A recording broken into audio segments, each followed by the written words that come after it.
Radio Westeros, Episode 96, The Dothraki.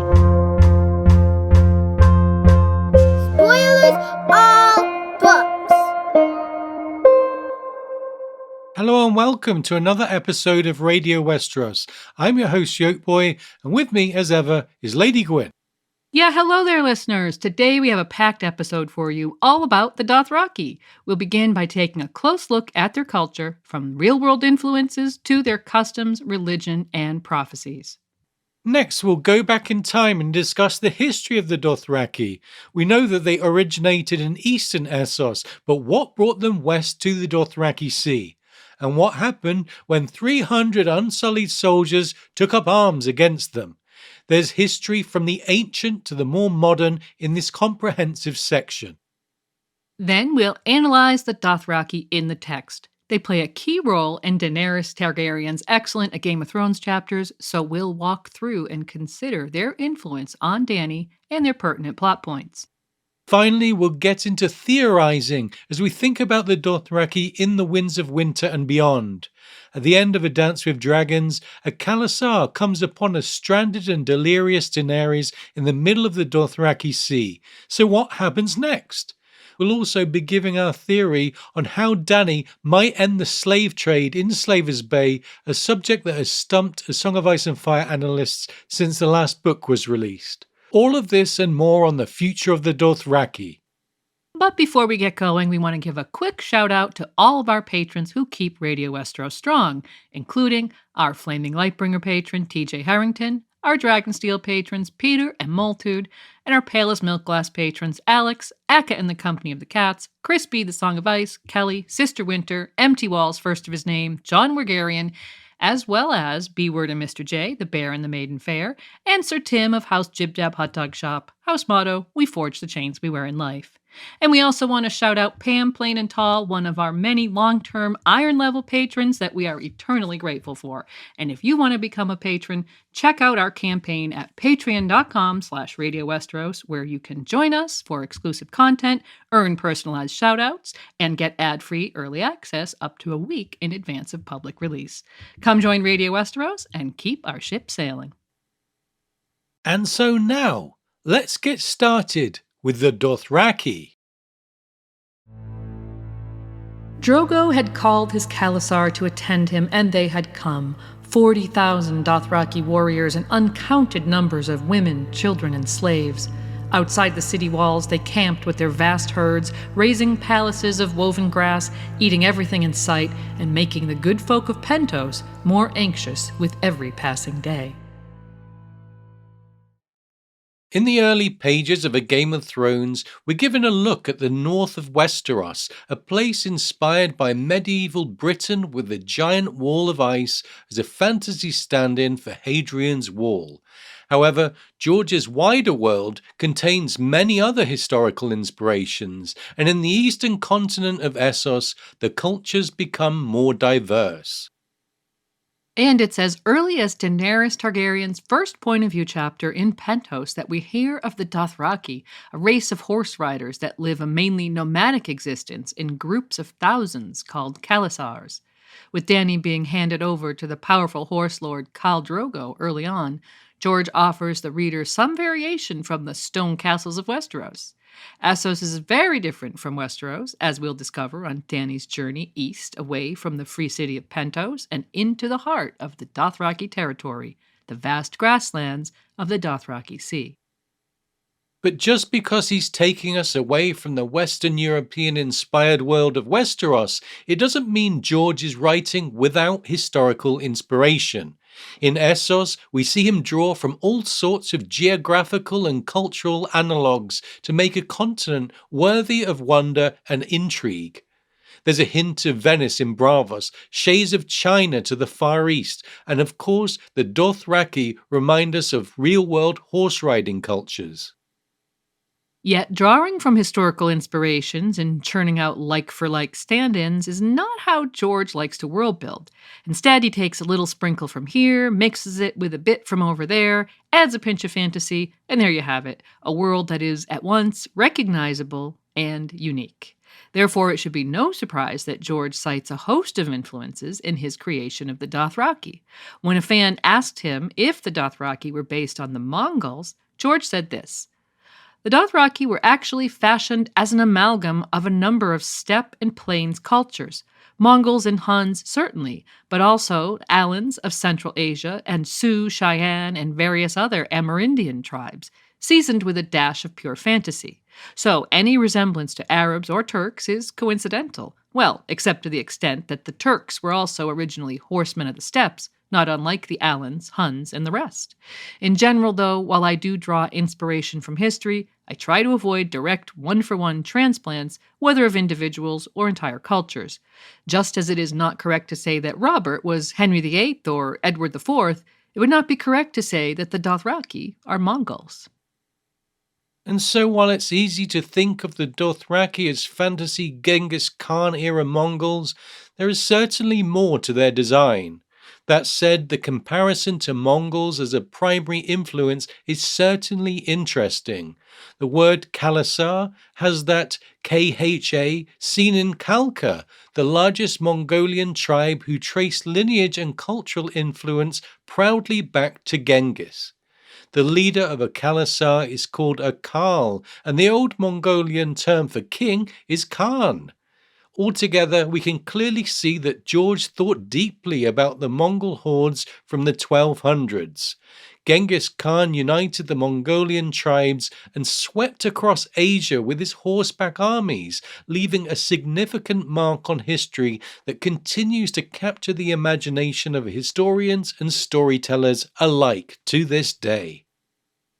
But the 13th century was a long time ago, and records from that era tend to be from the viewpoint of the cultures threatened by the Mongols, rather than from Mongols themselves. So while George can take inspiration from the bloody conquests of the Genghis Khan era, his focus on Native American tribes might have been more useful in his portrayal of everyday life in a nomadic, horse-centric community. By drawing from different sources from various locations in time and space, George was able to build his own version of a horse-centric culture that's crucial to Daenerys' story. And so let's focus on the Dothraki people now, starting with their culture, to see how George's amalgamation manifested on the pages of A Song of Ice and Fire. One thing we should endeavour to understand before we begin is the basic social structure of the Dothraki people. As we mentioned, they ride in social groups called Khalasars, each led by their individual Khal or king. The Khal's wife is Khaleesi and his heir is Khalaka. Within the Khalasar, there are individuals known as Ko, who are the Khal's primary military unit commanders. A Khaleesi or Ko can have bodyguards known as Khars, composed of elite warriors tasked with their protection. The Khal has a similar group known as his Blood Riders, who are part bodyguard, part constant companion, whose bond with their Khal is so strong that they must follow him into death. Beneath these exalted persons, the rest of the Khalasar is ordered in tiers, from warriors to slaves, each with their specific roles within the group. The Dothraki are introduced to us in Dany's first chapter of A Game of Thrones in this passage. Their palanquin was stopped at the gate, the curtains pulled roughly back by one of the horse guards. He had the copper skin and dark almond eyes of a Dothraki, but his face was hairless, and he wore the spiked bronze cap of the Unsullied. He looked them over coldly. Magister Illyrio growled something to him in the rough Dothraki tongue. The guardsman replied in the same voice and waved them through the gates. So here we learn about the typical Dothraki appearance, and we later learn the common eye and hair colour is black, all of which puts Daenerys in contrast with her new family, given her pale white skin, silver gold hair, and rare violet eyes. It's clear both parties viewed each other as exotic. By that point, the reader had been offered details about the Dothraki from a servant girl who helped Daenerys to bathe and prepare to be as attractive as possible for her meeting with Khal Jhaqo.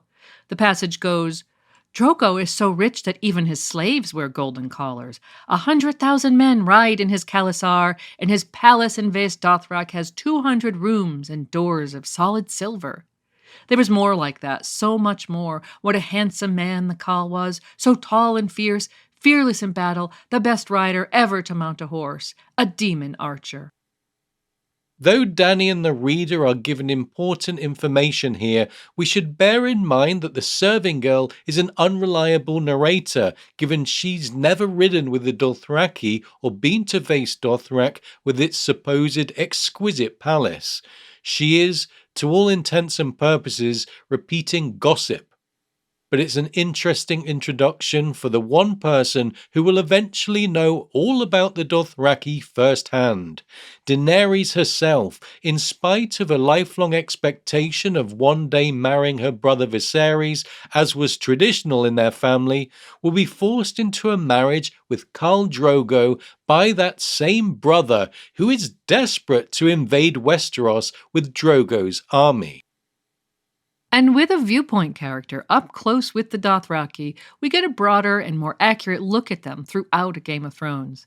A great window into their culture comes early at Dany and Drogo's wedding, where George immediately sets the scene. It says, "The ceremony began at dawn and continued until dusk, an endless day of drinking and feasting and fighting." Dany feels a strong mix of fear and alienation watching proceedings, knowing that she's on the threshold of a new and unfamiliar life. But as frightened as she is, having been shaped into timidity by her vicious, self-serving brother, the wedding is her first step into her eventual assimilation into Drogo's Khalasar. First of all, the sheer size of Drogo's host is quite something, as Dany realizes she'll be the wife of a man leading around 40,000 mounted riders, a massive Khalasar, which signifies that Drogo is a highly successful figure wielding a formidable amount of power. Indeed, after learning that the copper-skinned, mustachioed horse lords wear bells in their oiled and braided black hair, we're told that they're only permitted to add braids and a bell after a battle victory, and that braids are cut after a loss. Drogo's long, generously belled hair therefore signifies he is a top Dothraki warlord who has never been defeated. And as the wedding guests offer their gifts to Dany, though rightfully fearful, she begins to glimpse the upside of being the wife of a great Khal. For the first time, Magister Illyrio, who has organized the match on Viserys' behalf, calls her Khaleesi, the Dothraki equivalent to Queen. As an exiled princess who has lived her whole life under the shadow of the downfall of her house, more recently on the run and enduring severe enough poverty to have to sell her mother's crown, this is her first taste of being genuine royalty. Yeah, and while Illyrio's generous gift of 3 stone dragon eggs might be weighted with a hidden agenda, as they're valuable enough to fund a Dothraki invasion of Westeros further down the line, they are just one of the wonderful items offered to Dany, showing how important she now is as Khaleesi.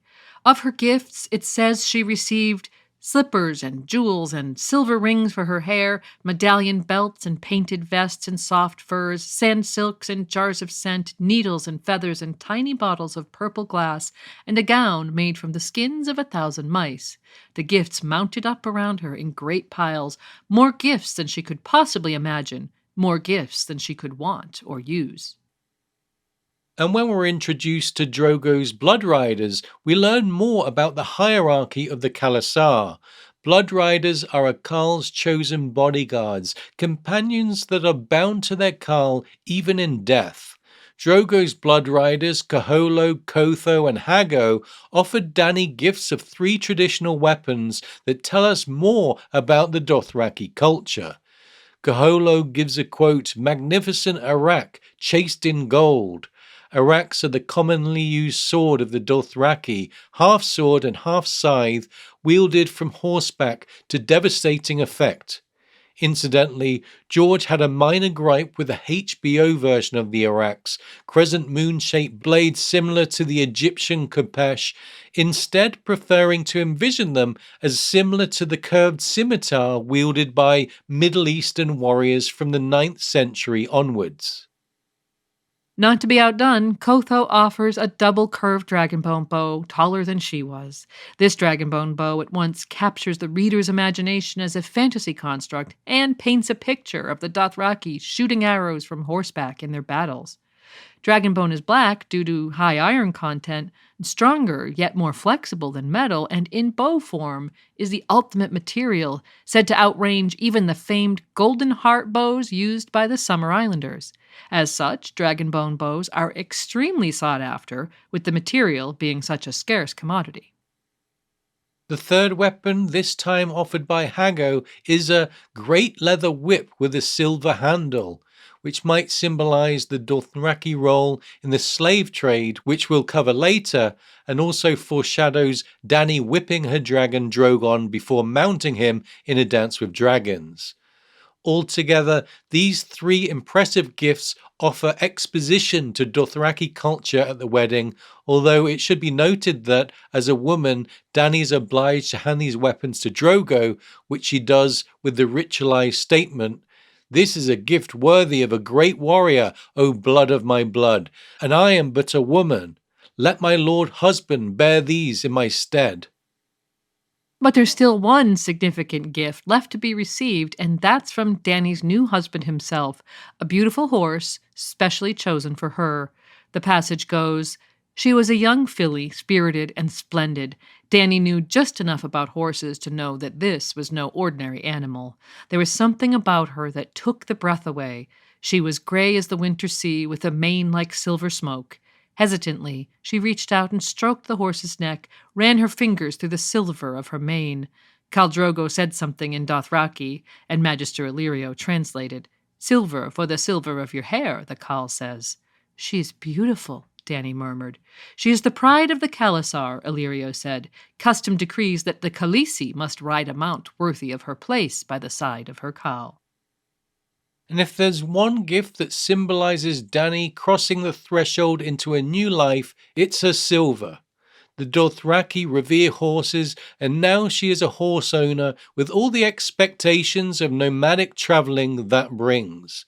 Altogether, with the clothes, weapons, and mount Dany receives, the reader is getting a clearer picture of the horse riders, but there's yet still more exposition in the behaviours Dany observes.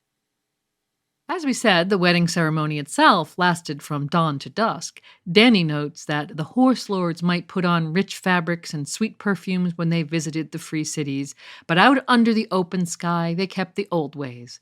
Men and women alike wore painted leather vests over bare chests and horsehair leggings cinched by bronze medallion belts, and the warriors greased their long braids with fat from the rendering pits. They gorged themselves on horseflesh roasted with honey and peppers, drank themselves blind on fermented mare's milk and Illyrio's fine wines, and spat jests at each other across the fires, their voices harsh and alien in Dany's ears. And by the time the sun was just a quarter of the way up, Dany witnesses her first Dothraki killing. A warrior grabs one of the dancing women and takes her, quote, as a stallion mounts a mare, which says a lot about the way the Dothraki view sex, something Dany will challenge later on in the story. For now, the takeaway is that there's no privacy within a Khalasar, and the Dothraki do not feel shame at the same things Westerosi would. Soon, two more warriors step forward and grab the same woman, and a fight ensues immediately. Both men reach for the araks, and after a quick frenzy of slashes, one of them claims victory over the other when he, quote, opened him from backbone to belly button, spilling his entrails into the dust. As the loser died, the winner took hold of the nearest woman, not even the one they had been quarreling over, and had her there and then. Slaves carried off the body, and the dancing resumed.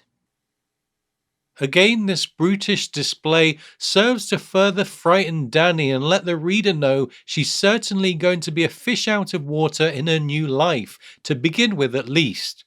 While Dany is left shocked at the first killing of the day, events don't surprise Illyrio, who offers the memorable and much-quoted line, "A Dothraki wedding without at least 3 deaths is deemed a dull affair." It says that by the end of the day, Dany had watched 12 men die in similar circumstances. Clearly, life is cheap in a Khalasar, leading Dany to view the Dothraki as beasts in human skin, not true men at all. But the gifts soften her up, especially her new silver horse that she's obliged to take on a short ride. Though nervous, Dany succeeds in riding in front of the Dothraki and not shaming herself, feeling unafraid for the first time that day, or, in fact, ever. This might be the first hint that Dany's time with the Dothraki won't ultimately be quite as terrible as she had feared, as well as providing some light foreshadowing of Dany's future role as a dragon rider. When Dany dares to jump the horse over a fire pit, it says, "The silver horse leapt the flames as if she had wings." Incidentally, Dany goes on to refer to her horse as her silver, which is not an official name, but a reference to its color, given the Dothraki don't name their mounts. Dany tells Illyrio to tell Drogo that he has given her the wind, which at once underlines the newfound confidence Dany is feeling and highlights the difficulty in communicating with the language barrier. Noted to be harsh and rough, the Dothraki language is something Dany will be hearing a lot of in her journey east. And while the tongue at one time existed largely in George's imagination, with few words actually displayed on page, it has now become a fully fleshed out language. Yeah, when HBO began to produce Game of Thrones with a considerable budget, they needed a Dothraki language to uphold the verisimilitude of the race. And so they hired fantasy linguist David J. Peterson to expand George's scant Dothraki vocabulary, and Peterson drew inspiration from Mongolian and Arabic languages to create something new. Ultimately, Peterson's work added another layer of depth and realness to George's world, which must have delighted the author, given his love of the OG fantasy linguist J.R.R. Tolkien. And for what it's worth, according to Peterson, George has been consulting with him about upcoming Dothraki passages in the Winds of Winter. And of course, we'll be speculating about what will unfold in the Dothraki story and Winds later in the episode. Certainly, while George admits lacking the gift of languages his idol Tolkien possessed, the deal with HBO has led to the opportunity of having an expert help out, and that can only make the A Song of Ice and Fire universe more real in future works. From the wedding, Drogo leads his Khalasar east through the Dothraki Sea and toward the sacred city of Vaes Dothrak. The sea itself is not the wet kind, but a huge expanse of inland plains that roll on until they reach the formidable Bone Mountains, which divide western Essos from the more mystical places to the far east of the continent. The fact it's called the sea is notable for two reasons.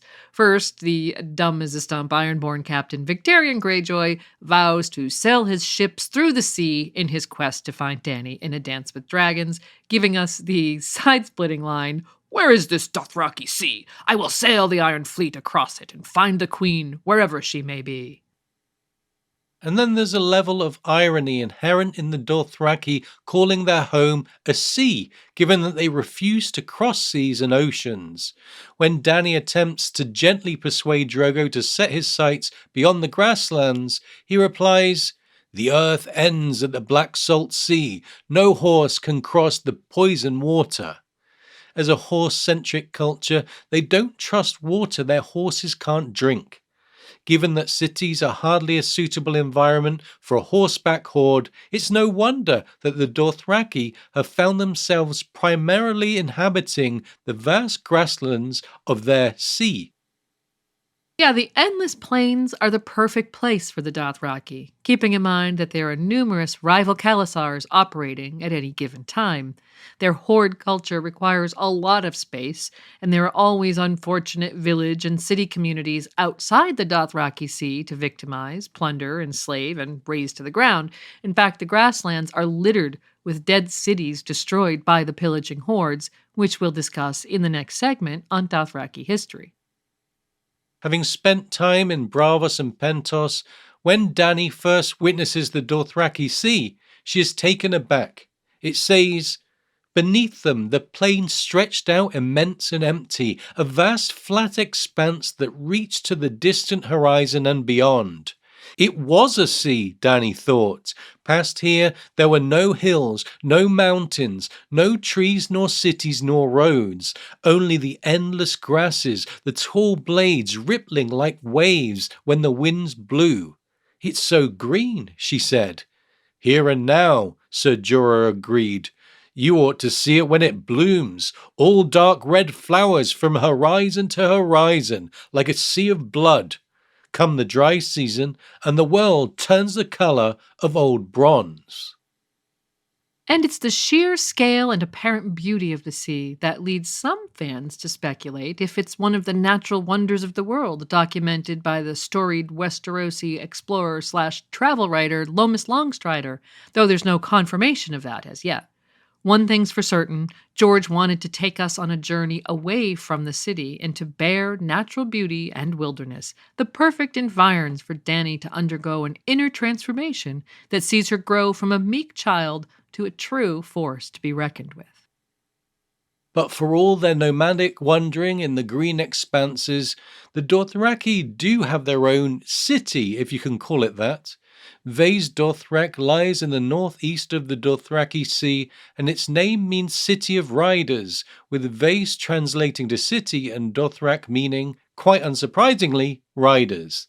In A Game of Thrones, Dany is taken to the city, so like the wedding, those pages are thick with exposition as George attempts to describe, explore, and add depth to this once alien culture to Dany and the reader alike. And our journey into Vaes Dothrak begins at the God's Way. The horse gate of Vaes Dothrak was made of 2 gigantic bronze stallions rearing, their hooves meeting 100 feet above the roadway to form a pointed arch.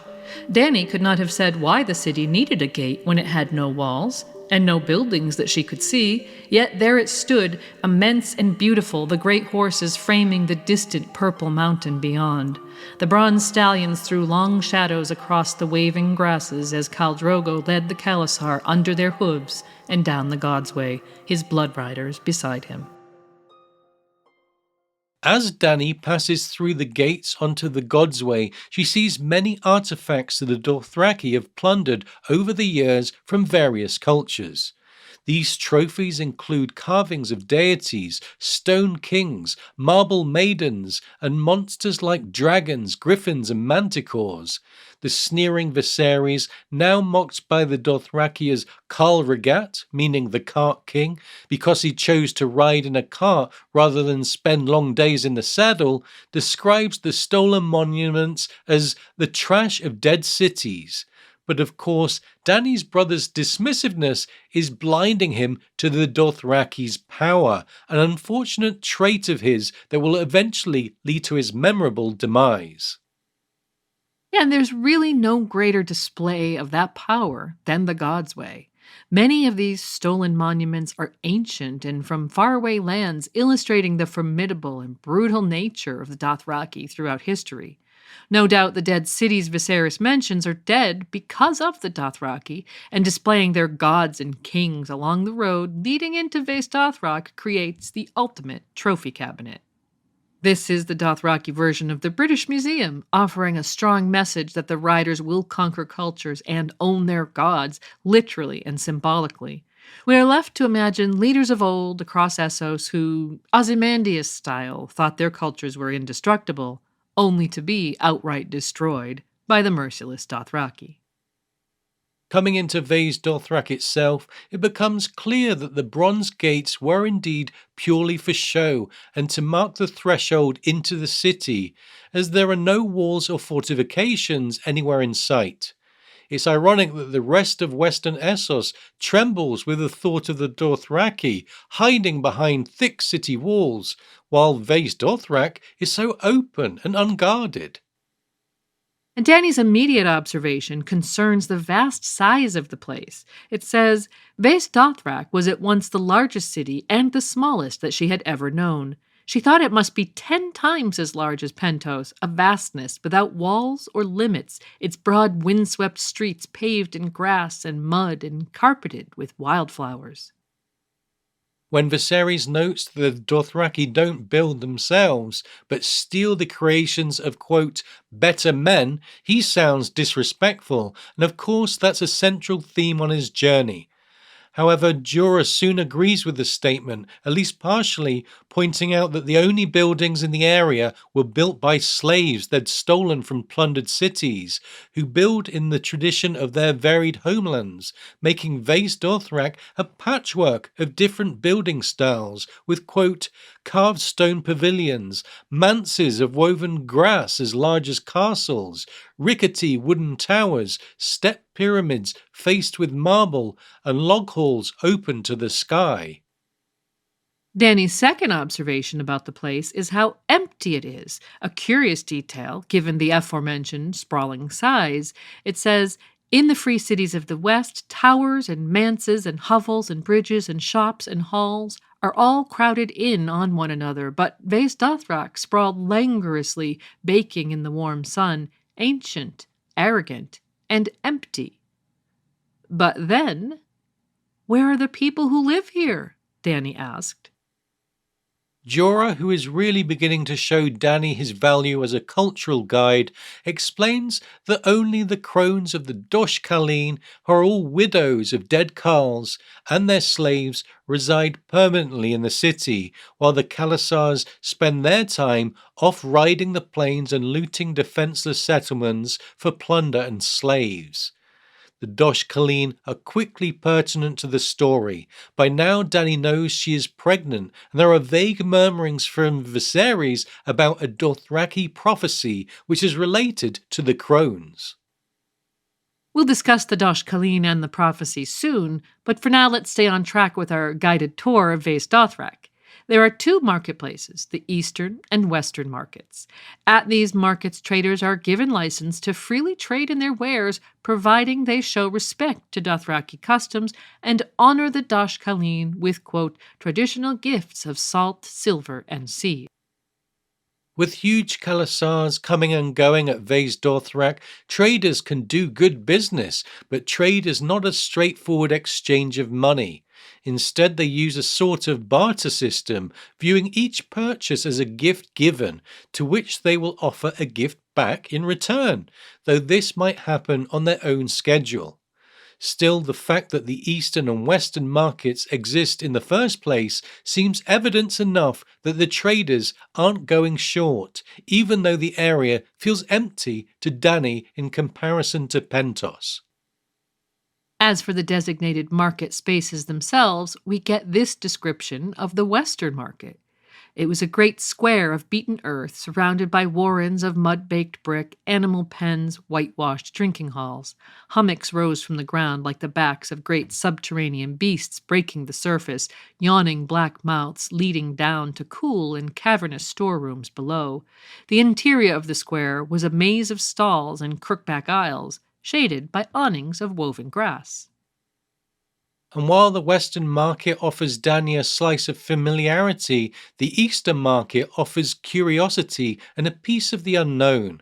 When Dany visits, it says she liked the strangeness of the Eastern market too, with all its queer sights and sounds and smells. She often spent her mornings there, nibbling tree eggs, locust pie and green noodles, listening to the high ululating voices of the spell singers, gaping at manticores in silver cages, and immense grey elephants and the striped black and white horses of the Jogos Nye.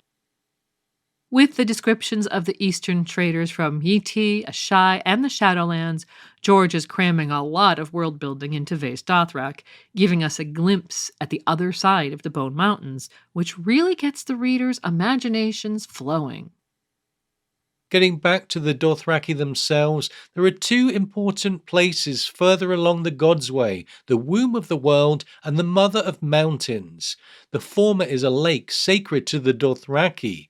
Iri, one of the three handmaidens gifted to Dany at her wedding by Viserys, informs her that 1,000 years ago the first man had emerged from the lake riding the first horse.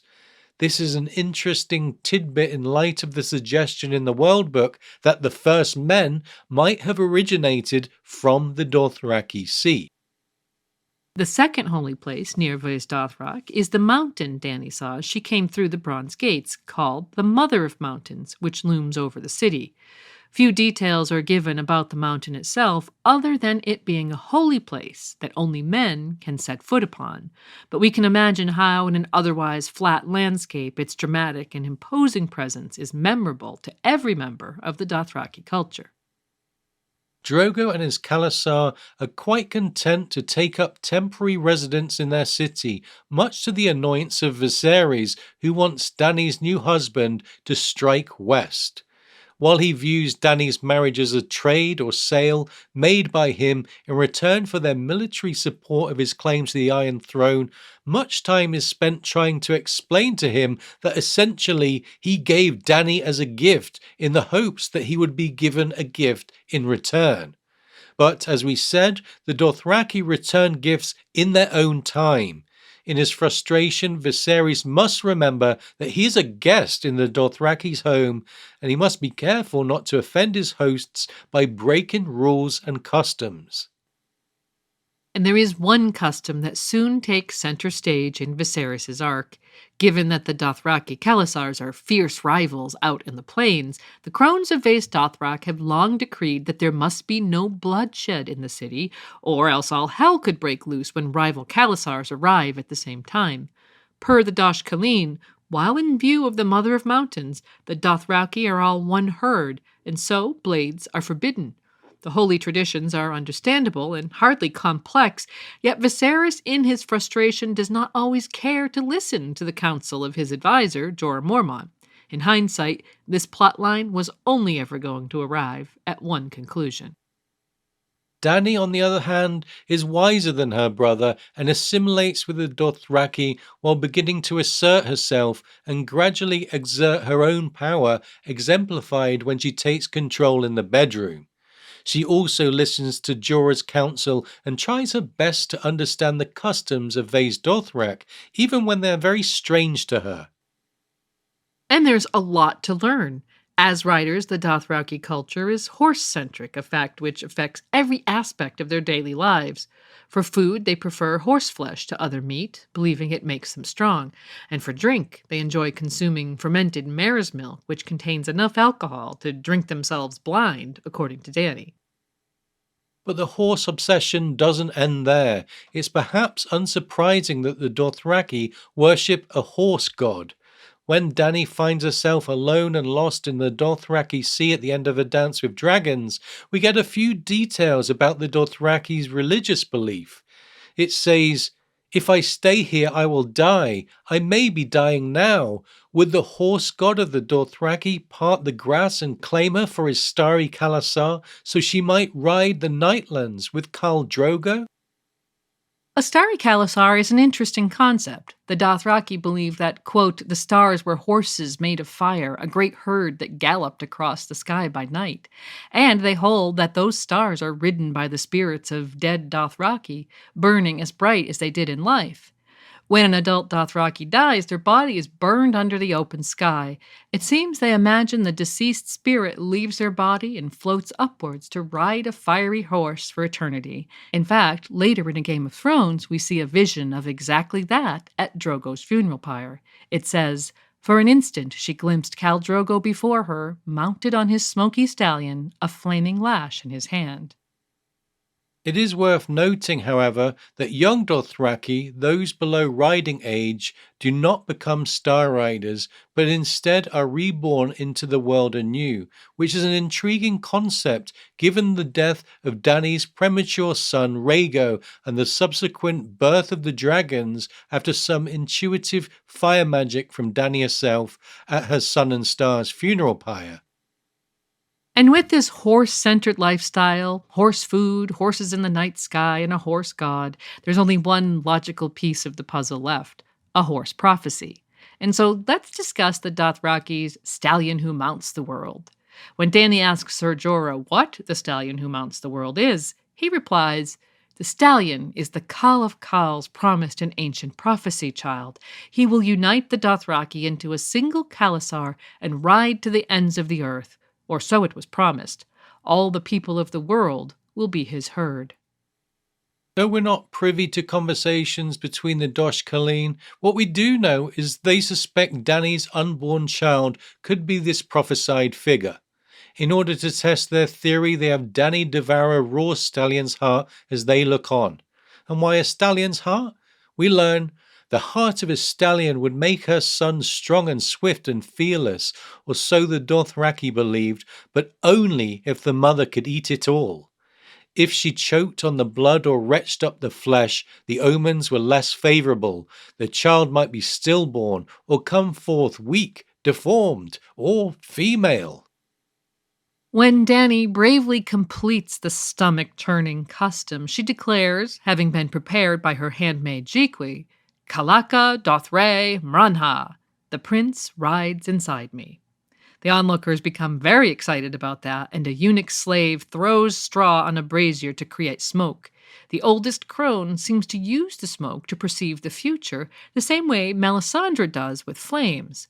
She closes one eye, and after a tense silence declares, I have seen his face and heard the thunder of his hooves. As swift as the wind he rides, and behind him his khalasar covers the earth, men without number with araks shining in their hands like blades of razor glass. Fierce as a storm this prince will be. His enemies will tremble before him, and their wives will weep tears of blood and rend their flesh in grief. The bells in his hair will sing his coming, and the milkmen in their stone tents will fear his name. And then it says, the old woman trembled and looked at Dany almost as if she were afraid. The prince is riding, and he shall be the stallion who mounts the world. And so Rhaego has a lot to live up to as a potential fulfillment of ancient prophecy. However, things go awry when, after Mirri Maz Duur's dark magic meddling, Rhaego is stillborn, leaving the reader scratching their heads about the stallion who mounts the world. The one intriguing Rhaego moment we do get is confined to one of the morrows never made. Dany witnesses later on in the House of the Undying. The vision of, quote, a tall lord with copper skin and silver gold hair stood beneath the banner of a fiery stallion, a burning city behind him. Sounds like a glimpse of Rhaego's future that will never happen. The fact that this city burning is prevented would no doubt have delighted victimized Lazarene god's wife Mirri Maz Duur, who coldly told Dany, the stallion who mounts the world will burn no cities now. His khalasars shall trample no nations into dust. But with this morrow never made, where does that leave the stallion who mounts the world prophecy? Is it one that will now simply never come to fruition? Or will we see another figure fulfilling the foretelling later in the story? Given there is a hefty narrative payoff in the fulfillment of prophecy, most readers suspect the latter. Yeah, and as we see it, there are only really two options if George does revisit this prophecy. Given Dany's location in the Dothraki Sea and the arrival of Khal Jhaqo, former Khal Drogo, at the end of Dance, not to mention the involvement of linguist David Peterson as we mentioned earlier, there will certainly be at least a handful of Dothraki-focused chapters in The Winds of Winter, which we'll talk about in depth later. For now we'll discuss two Stallion Who Mounts the World options. First of all, and no surprises here, would be Dany herself. The prophecy seems to revolve around uniting a giant khalasar, which would be a plot beat we might expect as Dany begins to set her sights on Westeros. Though the Dothraki believe the stallion will be male, there's no shortage of Dany upending gender expectations in her story. The notion of her becoming the Khal of Khal seems a reasonable enough prediction for the future story. But there's another contender. For all Dany's leadership qualities, can we really say she's a stallion? Stallions in Dothraki culture are revered creatures meant to be ridden. Therefore, could the prophecy be not referring to a human figure, but a dragon? If Drogon plays a role in Dany taking control of the Dothraki, couldn't he be seen as a stallion, the most impressive mount the Dothraki had ever seen? As a mount-obsessed culture, could Dany taming and riding the dragon in front of them blow their minds? If we consider the mounting the world part of the prophecy, doesn't that sound a lot like flying, like riding the wind? Either way, it would make Dany a central part of the Dothraki prophecy, being either the Stallion herself or the rider of the Stallion. In both scenarios, she would no doubt be revered by the Dothraki to the same end, uniting the tribes into one giant unit and leading them to a new land across the Poisoned Sea. It's very interesting that Ser Jorah informs Dany in A Game of Thrones Vaes Dothrak is large enough to house every man of every Khalasar should all the Khals return to the mother at once. The crones have prophesied that one day that will come to pass, and so Vaes Dothrak must be ready to embrace all its children. Evidently, there's much story yet to be told about the Dothraki. But before we consider their plot in the main series and beyond, to fully understand who they are, we need to look at their history. As Dany might say, to go forward, we must go back. So coming up next, we'll focus on the fascinating backstory of the Dothraki people. And now it's time to give thanks to our patrons from the Valyrian Steel level. Thanks to Aileen, Oxheart, Amber the Adamant, Blithe Spirit, Archmaester Kobe of the Higher Mysteries, Cabbath the Unfrozen, Dean, Dolorous Fred, Lord Sosa and his faithful canine companion Theoden, Jill, JM, Herbert Westeros, the Miskatonic Maester, Lady Silverwing, Mark, Schwartz the Black, the Sithorian, Sally, W, Sword of the Evening, and Lady Dialers of Castle Naki, the Alpha Patron, as well as our Dragonglass patron, Lynn.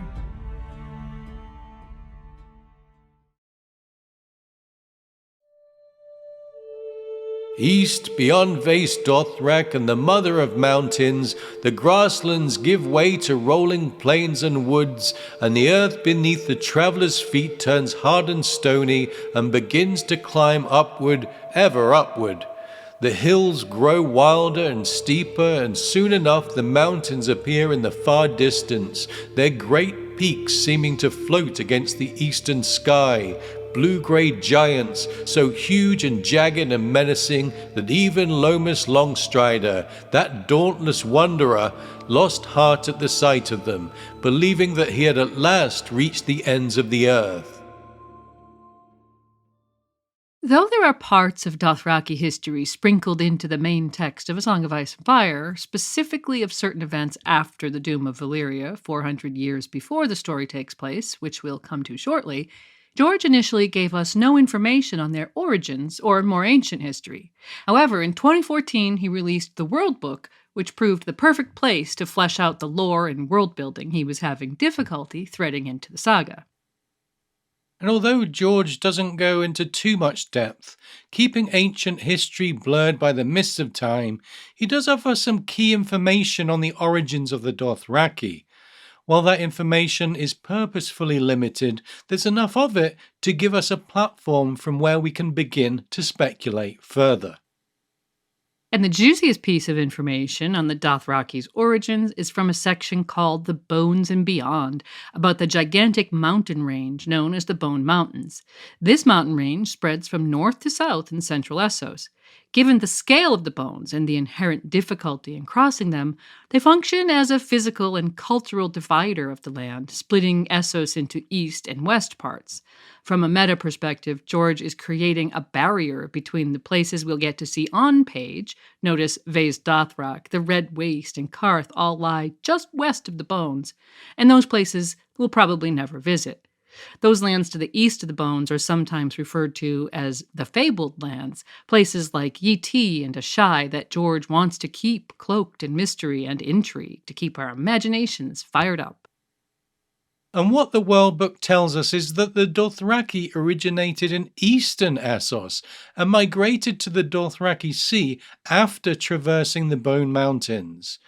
While there is scant information for us to pin this on the timeline, we are told that storied explorer Lomas Longstrider visited the Dothraki and spoke to individuals who mentioned their ancestors remembered crossing the bones.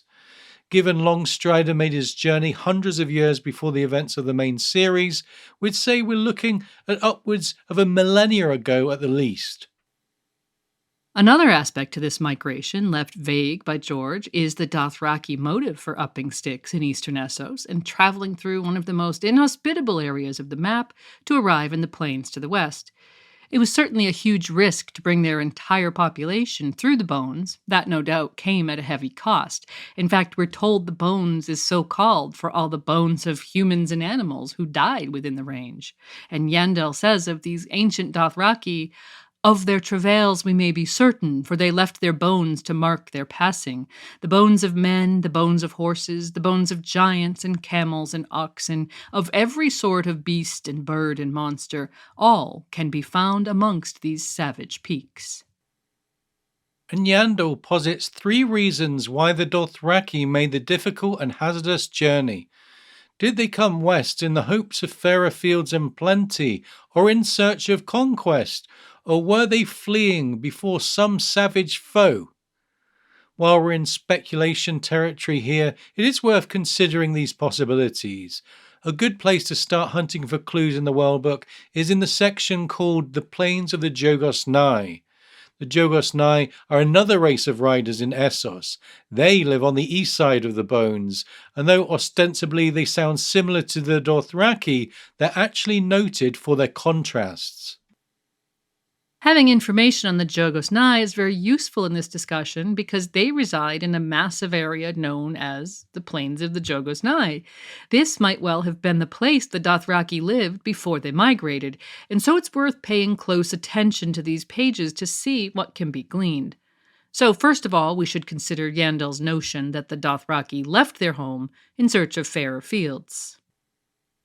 The words fairer fields puts us in mind of the phrase, the grass is always greener on the other side. Usually this idiom is used to challenge the idea that what someone else has is better than your lot, a commentary on envy. Yet here, could it really have been that the Dothraki were seeking greener pastures? Given the Dothraki need and revere their horses, it seems logical enough that a culture of thousands or even hundreds of thousands of riders would need to keep their steeds well fed. It's interesting, then, to learn that, quote, the mounts of the Jogos Nhai are smaller than the fiery steeds of the Dothraki, for the plains east of the bones are drier and less fertile than the Dothraki sea, their grass is sparser, offering meager sustenance to horses. And so these Easterners ride zorses, hardy beasts originally made by breeding horses with a certain strange horse-like creature from the southern regions of Yi and the island of Leng. Foul-tempered beasts, their hides marked with black and white stripes, the zorses of the Jogos Nhai are renowned for their toughness and can supposedly survive on weeds and devil grass for many turns of the moon and travel long distances without water or fodder. And what's more, the book even offers a hint to why those plains are so dry. Yandel mentions the dry times, a period of history in eastern Essos when the lands dried. The fact that this period created the Great Sand Sea, a huge dry area just east of the bones where the ancient kingdom of Harkoon used to stand, not to mention there's a shrinking sea in the middle of the plains, conveys in few words that there has been some sort of great drying in that part of the map. If sand seas are forming and a large body of water is shrinking, it doesn't sound like the best place to water your thousands of horses.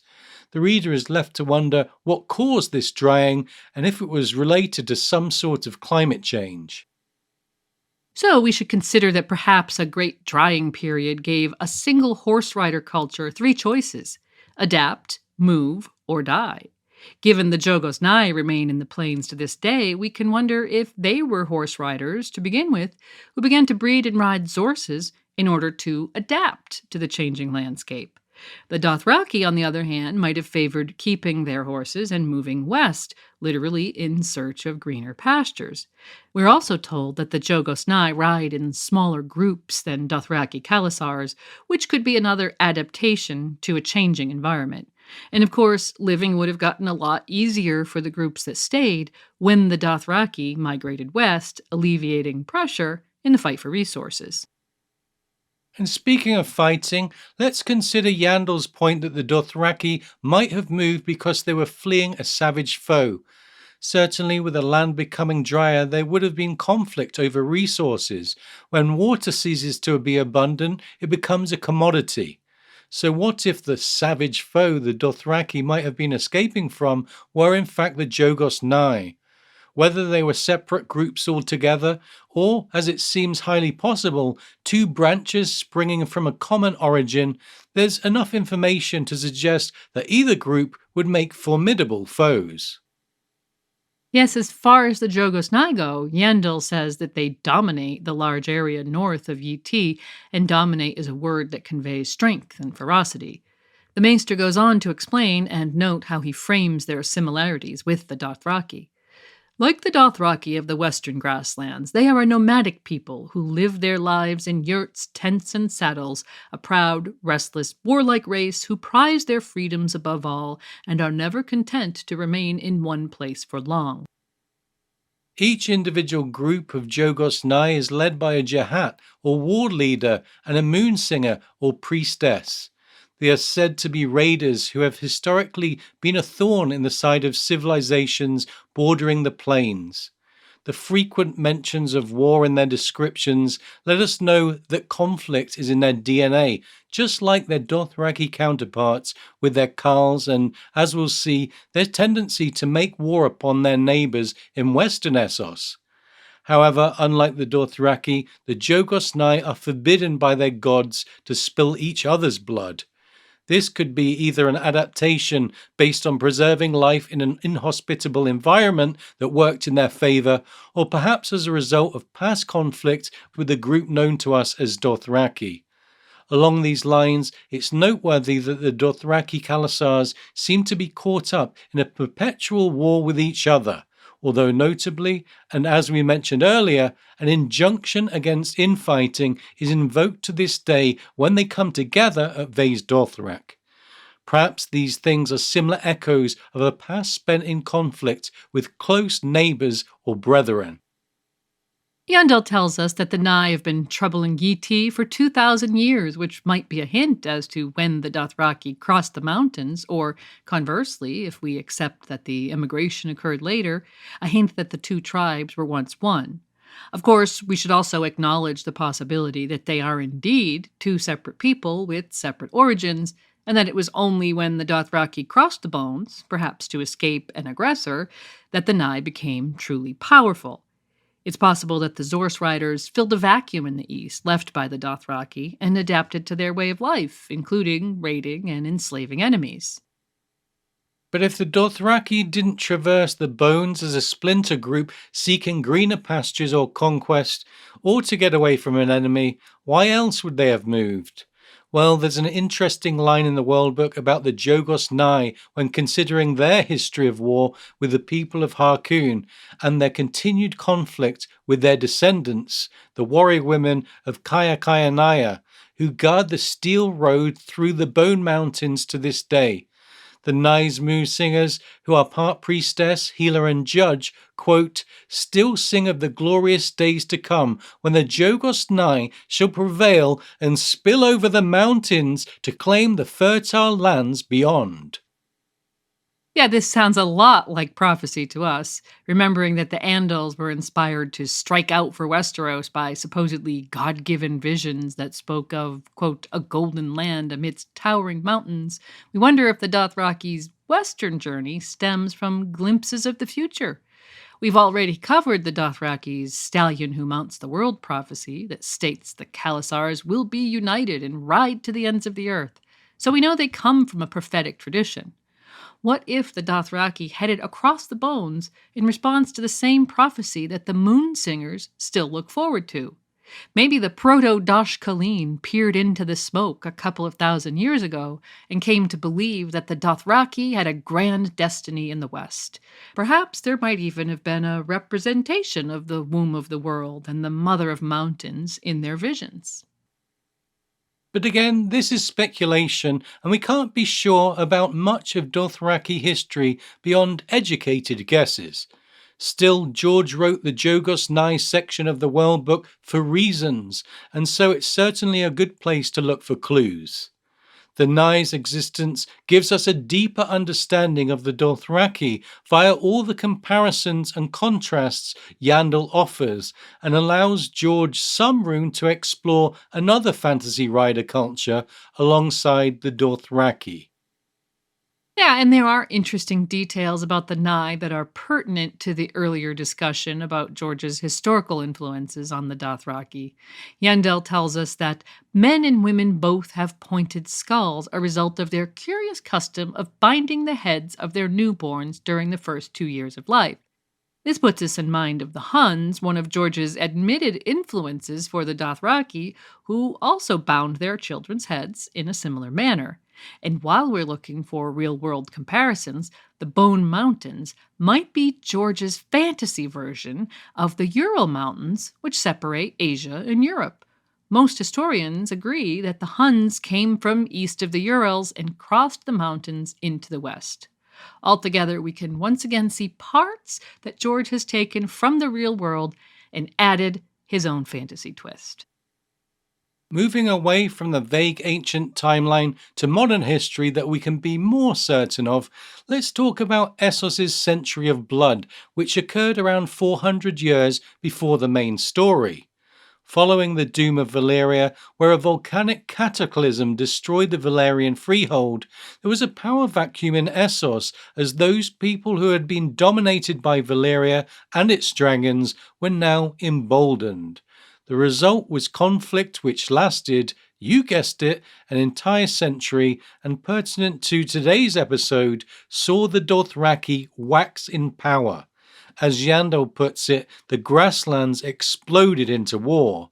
The Maester says in the grasslands section of the World Book, during the years that followed the doom, the riders of the eastern steppes, hitherto divided into 80 quarrelsome tribes at perpetual war with one another, had finally been united under a single leader, a Dothraki Khal called Mengo. Counselled by his mother, the purported witch queen Doshi, Khal Mengo compelled the other nomads to accept his rule, extinguishing or enslaving those who refused. With the Dothraki thus united, Khal Mengo became a force to be reckoned with, beginning his aggressions by raiding across the eastern marches of the Sarnori kingdoms. Lying north of the Dothraki Sea and along the great river Sarn and its tributaries, the Sarnori territories were ancient and storied, stretching back to before recorded history. Perhaps this longevity, coupled with the demise of the Valyrians, led to a fatal complacency amongst the Sarnori, who failed to unite as the Dothraki did. Yea, Yandel tells us that some of the Sarnori kings thought they could use the Dothraki in their own battles by offering them, quote, gold and slaves and other gifts to fight their rivals. These schemes backfired spectacularly as the Dothraki first accepted the gifts, then treacherously conquered the king's lands as well. It's noted that the Dothraki consider the earth to be their mother and detest farming practices that cut into the landscape. This belief inspired them to burn fields, farms, and towns in an attempt to restore the land to its wild and natural state. Yet still the Sarnori didn't seem to grasp the danger they were in. Khal Mengo's son, Khal Moro, led the Khalasar to Sethar, which bordered the central Dothraki Sea. Sethar was known for its waterfalls and natural grassland beauty, but none of that mattered to the Dothraki. Moro's Khalasar swept over the Sarnori in battle, killed the men, and enslaved the women and children. Most of those died on the march to the slave market at the Giscari Hillsilly Hasdad Mo, which itself will become pertinent later on. It was a brutal maneuver by the remorseless Dothraki, who renamed Sathar Yali Kemei, which means the place of wailing children. You might expect that the other Sarnori kings would have united with the fall of Sathar, but that wasn't the case. The kings from 2 other Sarnori cities, Gornath and Kasath, did send their armies, though not to aid Sathar, but to plunder its remaining riches. The 2 factions then came into conflict with each other and fought a bloody battle, weakening the Sarnori even further, a classic example of a people too caught up in infighting and greed to recognize the threat of a common foe. Perhaps it's no surprise that the Dothraki next turned their sights on Kasath, razing the city mercilessly. An exasperated Yandel notes that the king of Gornath aided the Dothraki in the attack on his fellow Sarnori. This unnamed king had married Khal daughter, and no doubt thought that left his own city safe. But Gornath came to regret that policy. Yeah, inevitably, Khal Morrow was slaughtered by another Khal named Horro. Suddenly, the peace deal the king of Gornath had forged with the Dothraki meant nothing, and Horro's Khalasar, which was still the same massive and united force that Morrow had led, took Gornath. The treacherous king of Gornath was killed by his own Dothraki wife, who resented his weakness, and she then married her father's murderer, Horro himself. The fact that Yandel includes the detail that rats devoured the dead king's body perhaps speaks to the contempt the historian holds towards the man whose short-sightedness led to the final downfall of a once great kingdom. If Kasath and Gornath had united with Sathar early on, or even after the fall of Sathar, and made adequate preparations, then perhaps they would have been able to repel the Dothraki. As it goes, Khal Horro was slain by a Dothraki rival, marking the last time the Khalasars were united into a single host. After Horro, the Dothraki split into a dozen smaller hordes which vied for power with each other. Now it was the Dothraki's turn to become distracted and weakened by infighting, a fact which offered some relief to the remaining Sarnori factions. But if the Sarnori believed they were over the worst of it, they were in for a rude awakening.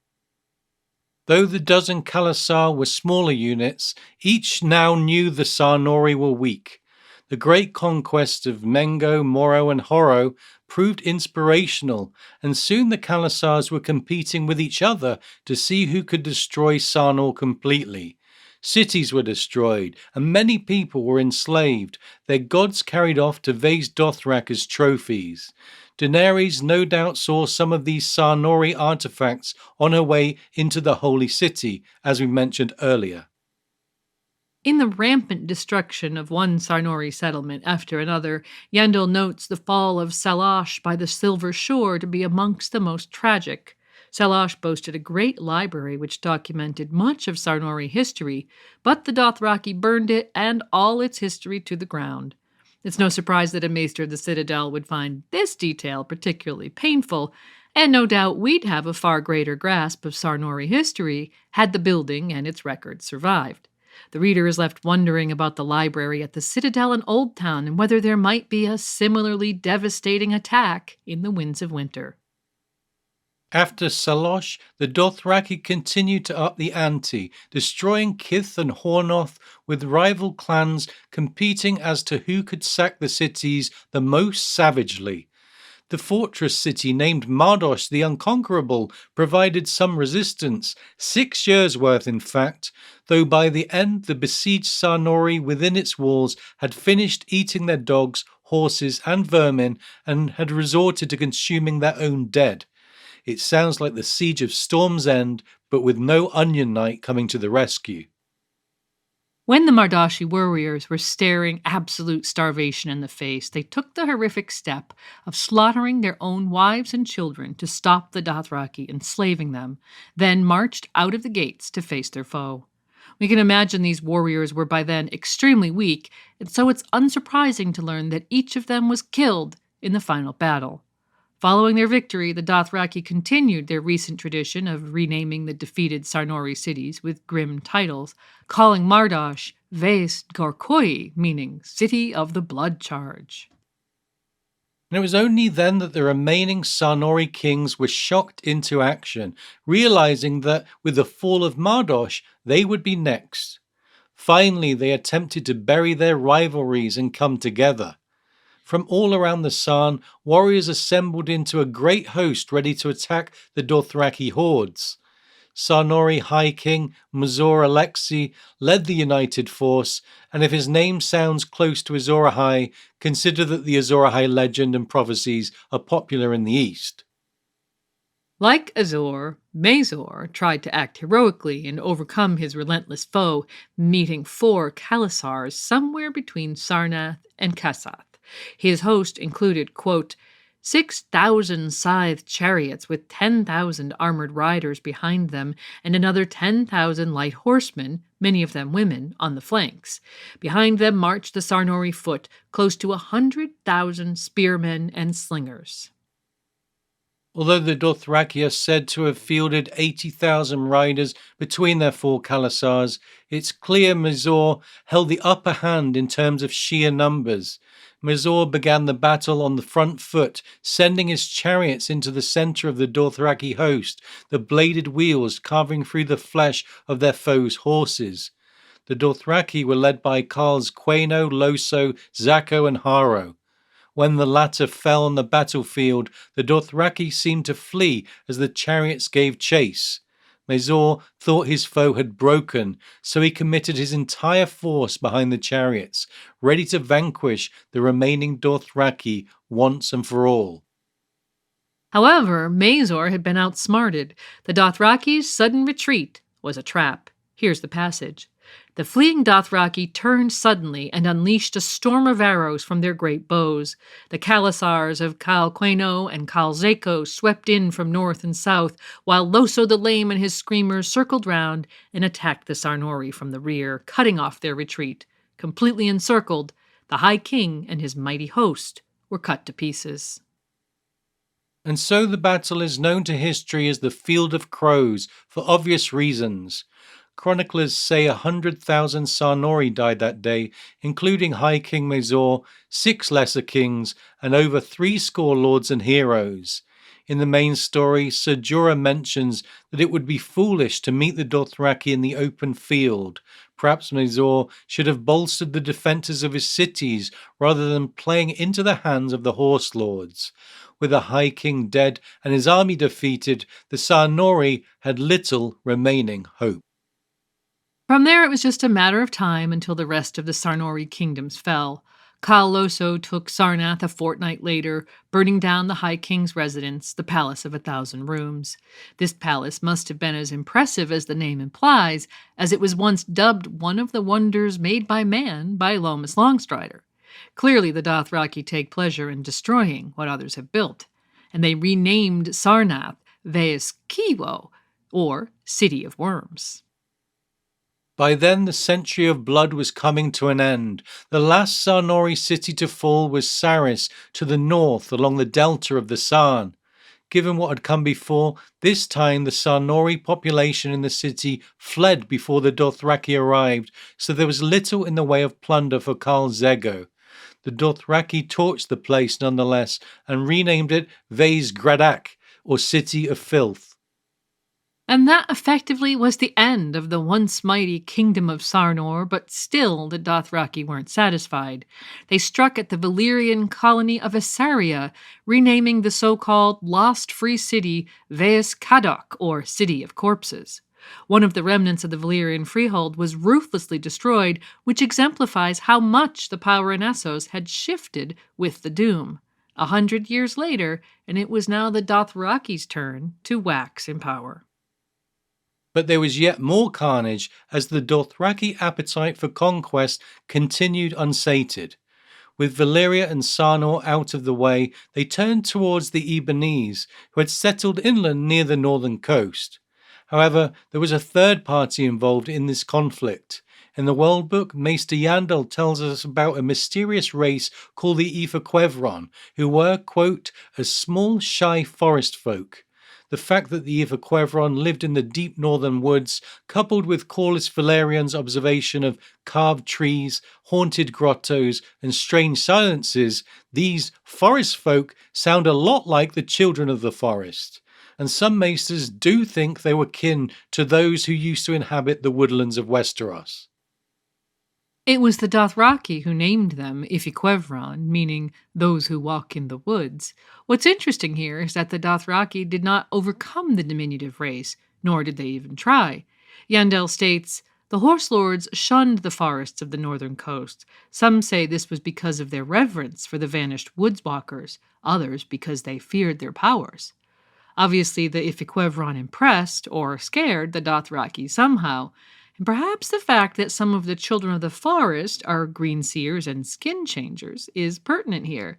If the Ifiquevron possessed similar traditions, it's not difficult to imagine a scenario where the woodwalkers, green seers, demonstrated their power by taking control of a Dothraki horses, which would no doubt terrify their riders. Whatever the case, the Dothraki left the Ifiquevron alone. However, ultimately Ebony's expansionists might have been more difficult to fend off. Yandel notes, some say that the Ebonies extinguished this gentle race, while others believe they went into hiding in the deeper woods or fled to other lands. But if the Ebonies did kill or drive out the Ifiquevron, it was perhaps a decision that came back to bite them. With no woodswalkers to deter them, the Dothraki were free to attack the Ibonese areas along the north coast. It says, Khal after Khal began to make incursions into Ibonese territories, overrunning the farms and fields and holdfasts of the hairy men with fire and steel, putting the males to the sword, while carrying their wives off into slavery. And here the Ebonese didn't help themselves. Noted to be a tight-fisted people, their leaders refused to pay the tributes the Dothraki demanded. Instead, they chose to fight. Yandel tells the tale. Though the men of Ib won several notable victories, famously destroying the huge Khalasar of the fearsome Khal Jhaqo in one epic battle, the Dothraki only came in greater numbers, as each new Khal sought to eclipse the conquests of the last. The Khalasars pushed the Ibonese further and further back, until at last they overwhelmed even the great city of Ibish. Khal Skoro was the first to take the city, breaking through the whalebone gates to loot the temples and treasuries and carry off the city's gods to Vaes Dothrak. The Ibonese rebuilt, but a generation later Ibish was sacked again by Khal Drogo, who put half the city to the torch and marched 10,000 women to slavery. And while the procession of Khalasars in the north made short work of the Ebonese settlements, there were others wreaking similar havoc in the south. With the grasslands conquered, Khals led their people into the Red Waste Desert and began attacking towns and cities of the Carthy people there. One by one the settlements fell until only Qarth remained. And now we understand the value of the magnificent triple walls of Qarth, another of Lomas Longstrider's wonders made by man, as a defensive barrier for the port city that Daenerys sees in A Clash of Kings. And speaking of which, based on location alone, it seems highly likely that the deserted city that Dany and a small Khalasar find in the Red Waste in Clash and name Vaes Toloro, the City of Bones, is the ruin of one of those Carthy settlements destroyed by the Dothraki during the Century of Blood. So we see how effective Dothraki aggression was after the fall of Valyria. They responded to the sudden power vacuum by destroying cities one after the next, and the list is impressive. The Sarnori lost Gornath, Hornoth, Kith, Mardosh, Salosh, Sarnath, Saris, Sethar, and Rathilar, leaving only Sath untouched. Khalasars also defeated the Valyrian outpost Assaria, the Giscari city of Hasdun and Kolan of the Cathy, among others, many of which were razed and left with these ominous-sounding Dothraki names. Given the Dothraki only have one city themselves, Vaes Dothrak, which is more or less empty most of the time, the Dothraki could never be conquered in turn.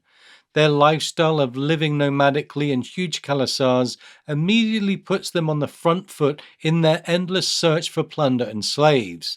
Not only are they a very difficult enemy to defend against, but it would be near impossible to mount an attack against an enemy that is constantly on the move. However, there's one place where the Dothraki famously didn't fare so well, and that is Qohor. The Battle of Qohor is first mentioned in the main series by Ser Jorah Mormont in A Storm of Swords, as he explains the power of the Unsullied to Daenerys. The Unsullied are eunuch slave soldiers who are hardened through despicable training regimens by the slave masters at Astapor.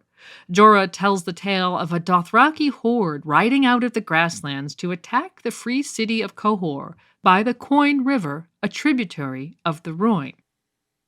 Leading the experienced 50,000-strong Khalasar was Khal Jhaqo. Qohor got wind of his coming and hired 2 sellsword companies, the Bright Banners and the Second Sons, to defend the city. Then, as Jorah puts it, almost as an afterthought, they sent a man to Astapor to buy 3,000 Unsullied. By the time the Unsullied had arrived, defeat was in the cards for Qohor. The sellswords had fled, as sellswords do, and the Qohori heavy horse had been defeated. It was only a matter of time before the city itself was sacked. Yet the morning after their arrival, the Unsullied formed a defensive line to repel the Dothraki. While the riders could have flanked the Unsullied, they recognized the challenge the new defenders were offering. Khal Jhaqo made the fateful decision to lead his men in riding down the eunuchs, no doubt expecting a decisive victory.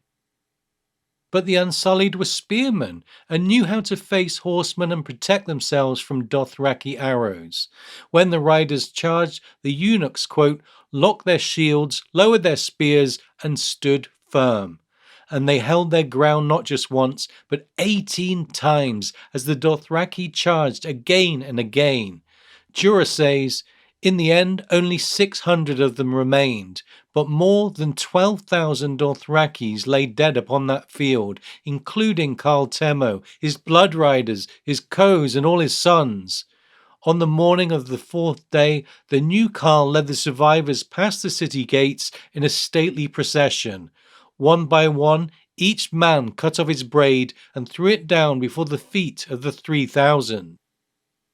And so the Battle of Qohor is a famous tale recounted by Jorah Mormont in his attempt to convince Daenerys to buy Unsullied warriors for her army.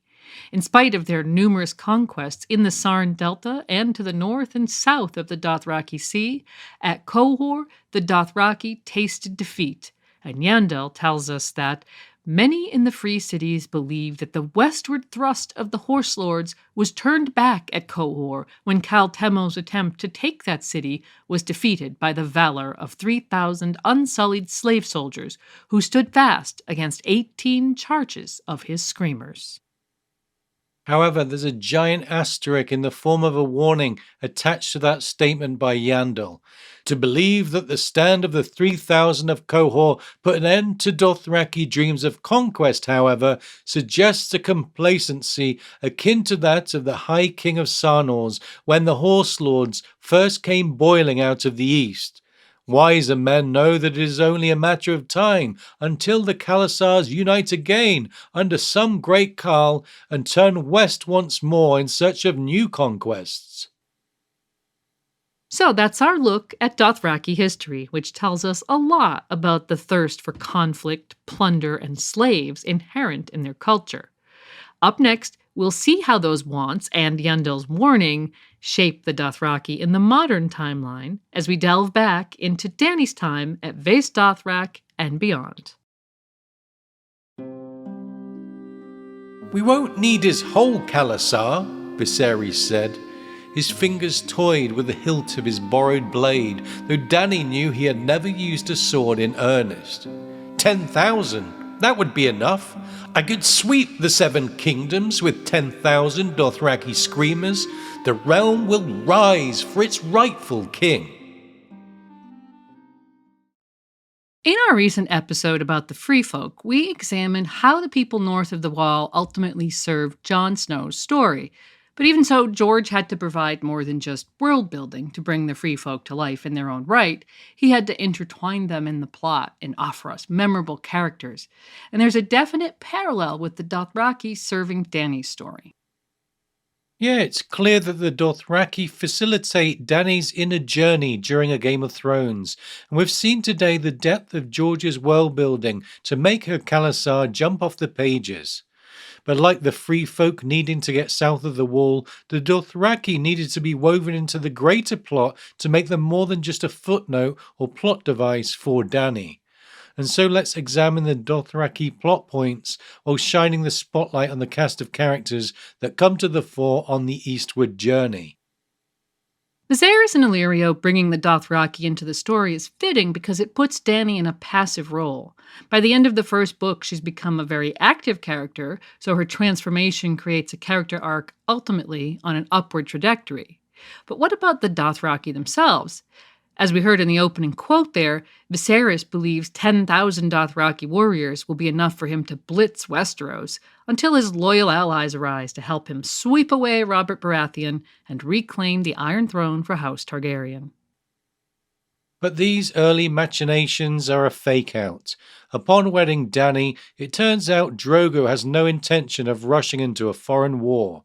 The Dothraki are in control of their own destiny, and Viserys reveals himself to be a petulant fool without the common sense to realize where the power lies in this equation. It took a serious amount of narcissistic delusion to conclude he was holding the cards, and the 40,000 deadly horseback warriors in Drogo's Khalasar were ready to be at his beck and call. And from the familiar city environs of Pentos, Viserys is led into the countryside toward Vaes Dothrak because that is where Drogo wanted to go. The further away from civilization the Khalasar travels, the less authority Viserys holds. The would-be king of Westeros is in the Dothraki world now, but is not sharp enough to recognize the danger and standing out from the crowd. When surrounded by people he openly dubs savages. Viserys might have a spot of main character syndrome, but it's clear to the reader that Drogo is the active character here, guiding the Khalasar back to their sacred city and ready to return Viserys' gift only when he sees fit. Being powerless is not a position that sits well with Viserys. As an exiled prince, he has prominent entitlement issues, which clash with Dothraki culture all the way through the Dothraki Sea. Dany thinks he ought never have come. Magister Illyrio had urged him to wait in Pentos, had offered him the hospitality of his manse, but Viserys would have none of it. He would stay with Drogo until the debt had been paid, until he had the crown he had been promised. Meanwhile, Dany embraces her new people. She has her handmaids, Irri to teach her horse riding, and Jiqui to instruct her on the language, both ready to raise a smile when they respond to moments of insight with their popular catchphrase, "It is known." And while with each passing day she felt sure in her saddle, Viserys' refusal to assimilate became more of an issue. Absolutely fed up with his lot, he once confronts Dany after a perceived slight. Here's the passage. "You dare," he screamed at her. "You give commands to me? To me?" He vaulted off the horse, stumbling as he landed. His face was flushed as he struggled back to his feet. He grabbed her, shook her. "Have you forgotten who you are? Look at you! Look at you!" What Viserys forgets, or otherwise refuses to recognize, though, is that Dany is now part of the Khalasar family. Drogo, and in fact the Dothraki as a whole, were sharper than Viserys realized, and no doubt had his number early on. The Dothraki reaction to the threats of their Khaleesi was swift and sudden. The passage goes on. Crack! The whip made a sound like thunder. The coil took Viserys around the throat and yanked him backward. He went sprawling in the grass, stunned and choking. The Dothraki riders hooted at him as he struggled to free himself. The one with a whip, young Drogo, rasped a question. Dany did not understand his words, but by then Irri was there, and Ser Jorah and the rest of Akaz. "Drogo asks if you would have him dead, Khaleesi," Irri said. While Dany is keen to show her brother mercy, this is the moment the power shifted between the two siblings. Narcissists tend to underestimate other people, and Viserys had clearly underestimated Dany and the Dothraki. From here, he becomes an object of mockery, made to walk behind the Khalasar, for which he is dubbed Khal Jhaqo, or the Sorefoot King, and then, when he travels in the cart that Drogo offers him, Khal Rhagat, or the Cart King. Of course, the Dothraki are a race of riders, and so carts are reserved for the old and the weak. Those who can't ride deserve no honor, so this new name is nothing less than mockery. And though he's largely oblivious, Viserys has done irreparable harm to his reputation in the Khalasar. At the end of that chapter, after it's made clear that every man, woman, and child in the camp would know Viserys for a walker, there's a significant plot twist. Dany realizes she is pregnant. The chapter ends suddenly with that revelation, leading the reader to absorb the huge shift in dynamics a baby of Drogo and Daenerys would offer. Viserys' place as a leader and would-be king of Westeros is more tenuous than ever. Along this journey to Vaes Dothrak, we also learn a great deal about how the Dothraki operate. Building on what we discussed in the culture segment earlier, there are more interesting details which might become pertinent in the future of the story. About the formation of the traveling Khalasar, we get this. The Khalasar was like a city on the march, but it did not march blindly. Always, scouts ranged far ahead of the main column, alert for any sign of game or prey or enemies, while outriders guarded their flanks. They missed nothing, not here, in this land, the place where they had come from. These plains were a part of them, and of her now. And aside from Dany's observations, Ser Jorah adds his valuable insights as he seeks to educate Dany. He tells her, "When I first went into exile, I looked at the Dothraki and saw half-naked barbarians as wild as their horses. If you had asked me then, princess, I should have told you that 1,000 good knights would have no trouble putting to flight 100 times as many Dothraki. Now, I am less certain. They are better riders than any knight, utterly fearless, and their bows outrange ours. In the Seven Kingdoms, most archers fight on foot from behind a shield wall or a barricade of sharpened stakes. The Dothraki fire from horseback, charging or retreating, it makes no matter. They are full as deadly, and there are so many of them, my lady. Your husband alone counts 40,000 mounted warriors in his Khalasar." Though George is conveying the danger of the Dothraki wherever he can, when we arrive in Vaes Dothrak, the mood, for a time at least, becomes more peaceful. Each rider unbelts his arak and hands it to a slave, voluntarily disarming themselves. In sight of the Mother of Mountains, no blood should be shed, as the Dothraki in Vaes Dothrak are all one herd. Drogo's blood rider, Kaholo, approaches her to inform her of Drogo's intention to scale the Mother of Mountains that night and offer sacrifice to the gods, reminding us that women aren't permitted on the mountain. It's then we get some exposition about blood riders, so it's worth considering these characters and their relationships for a moment.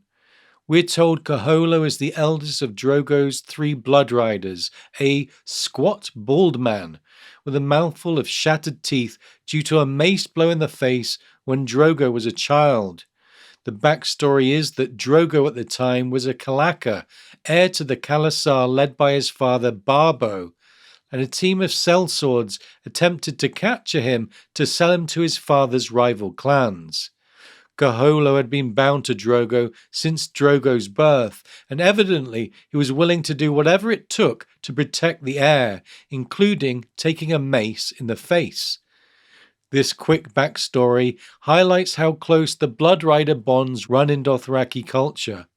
Both protectors and companions of Khal's, Blood Riders are bound for life, are Khal's brothers, his shadows, his fiercest friends according to Jiqui, and are expected to die with their Khal, though they are permitted to seek revenge should he fall.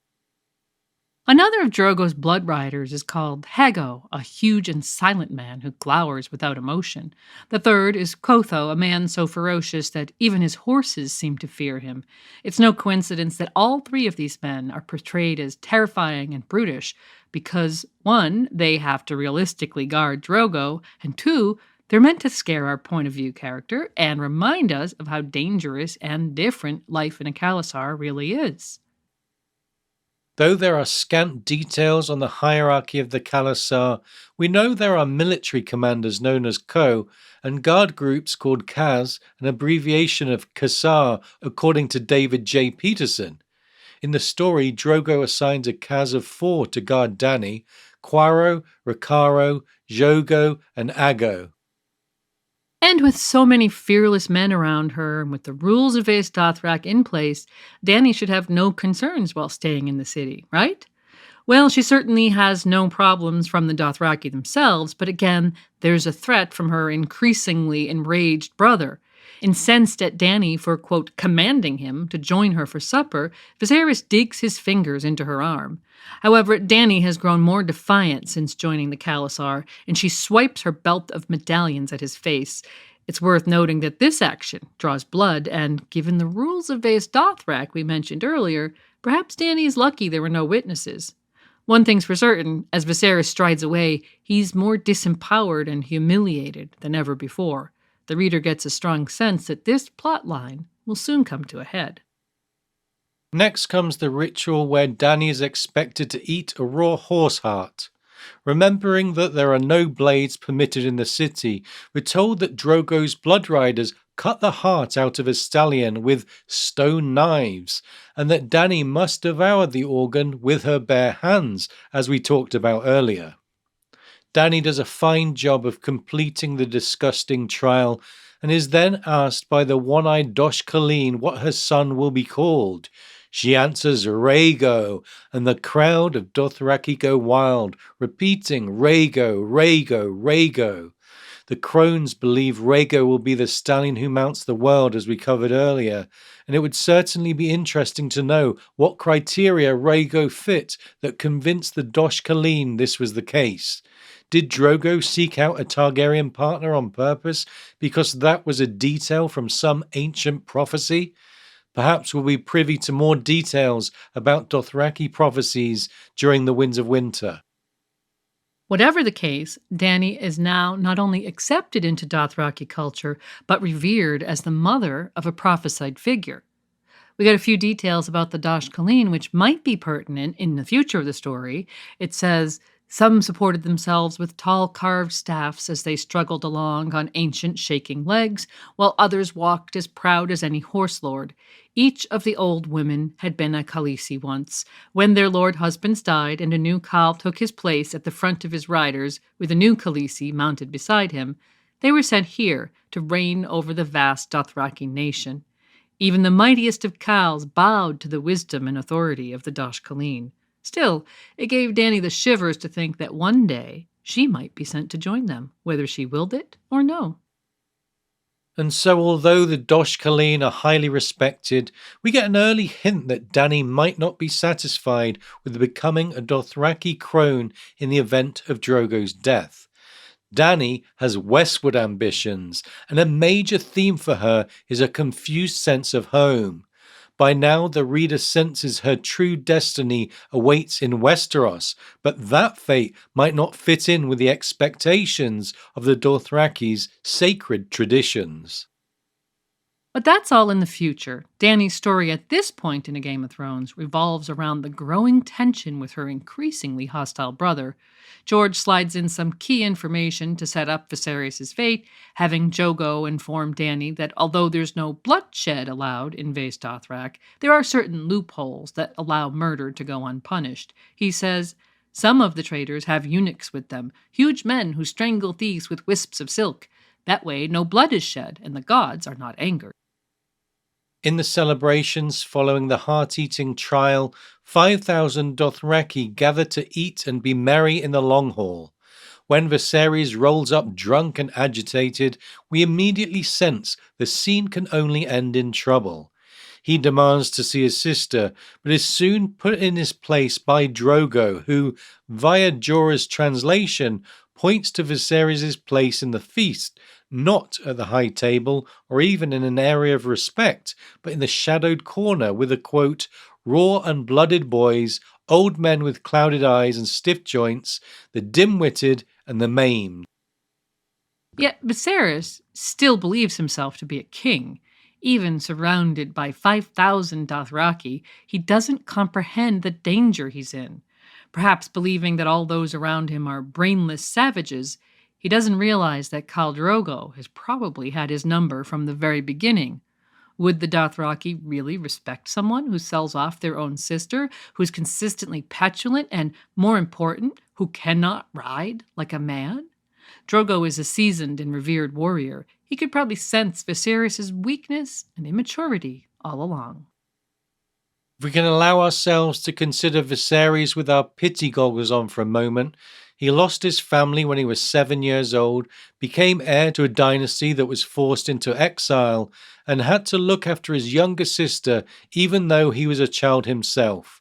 There's certainly room for some sympathy as we discussed in detail in our episode 50, aptly titled The Beggar King.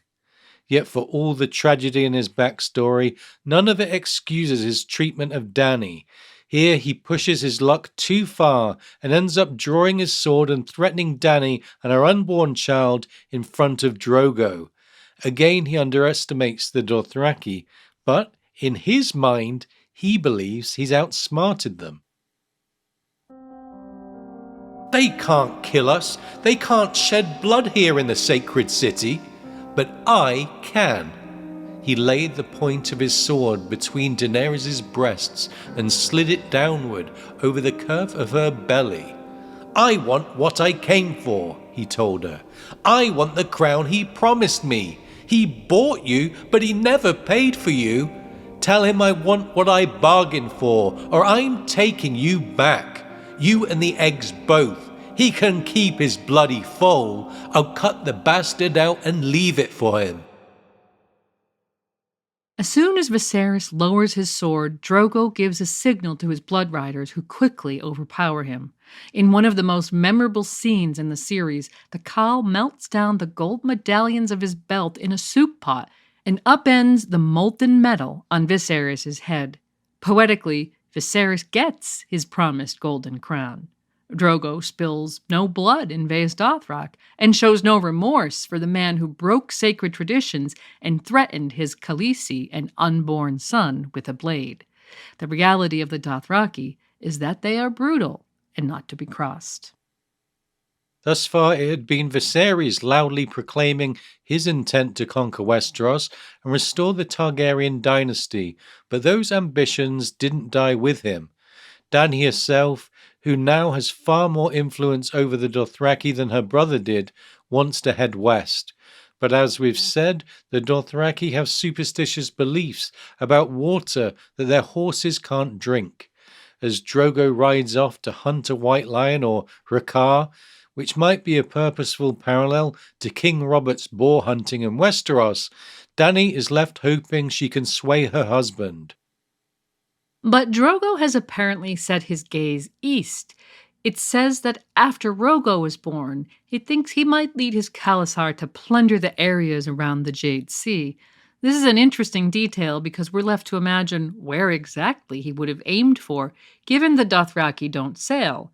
The area around the Jade Sea lies beyond the Bone Mountains, so perhaps Drogo was considering traversing the roads leading through the mountains, which is quite a drastic plan for a massive Khalasar. Alternatively, he might have wanted to attack the areas nearest the Jade Sea on the west side of the Bone, such as Karth.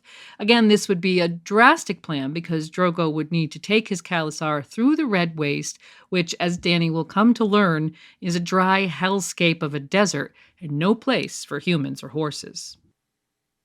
In the end, Drogo's decision is effectively made for him. At the Western Market, a wine seller working under the orders of Robert Baratheon attempts to poison Dany. Ser Jorah, who had been secretly spying on her for Robert's counsel, with an eye towards returning to Westeros and ending his exile, has now switched his allegiance to Dany, and it is he who prevents the poisoning. When Drogo hears of the assassination attempt, he fiercely declares, I will take my Khalasar west to where the world ends, and ride the wooden horses across the black salt water as no Khal has done before. I will kill the men in the iron suits and tear down their stone houses. I will rape their women, take their children as slaves, and bring their broken gods back to Vaes Dothrak to bow down beneath the Mother of Mountains. This I vow, I, Drogo, son of Barbo. This I swear before the Mother of Mountains, as the stars look down in witness. And so Robert Baratheon's plans backfire spectacularly, As Drogo finally agrees, it's time to strike at Westeros. Notice in Drogo's reaction how bloodthirsty he sounds and how keen he is to commit atrocities against the Westerosi people. If Dany hopes to retake the throne with Dothraki assistance, she needs to temper this aggression because the optics of invading with a giant horde of what will be viewed as savages making dangerous threats would be a disaster for her campaign. In Dany's next chapter, we skip to the aftermath of a great battle. We soon learn that Drogo's Khalasar have defeated Khal Ogos, who were themselves in the middle of ransacking a Lazarene village. Immediately the reader is given a glimpse of the carnage, destroyed crops, dead sheep, and many corpses being beheaded by the Jaqaran, so-called mercy men who see to the dead and dying. As the town burns, a parade of new slaves are led away. But the new slaves aren't just comprised of Lazarene. It says the women and children of Ogos Khalasar walked with a sullen pride, even in defeat and bondage. The fact that the Dothraki enslave their own people is quite something.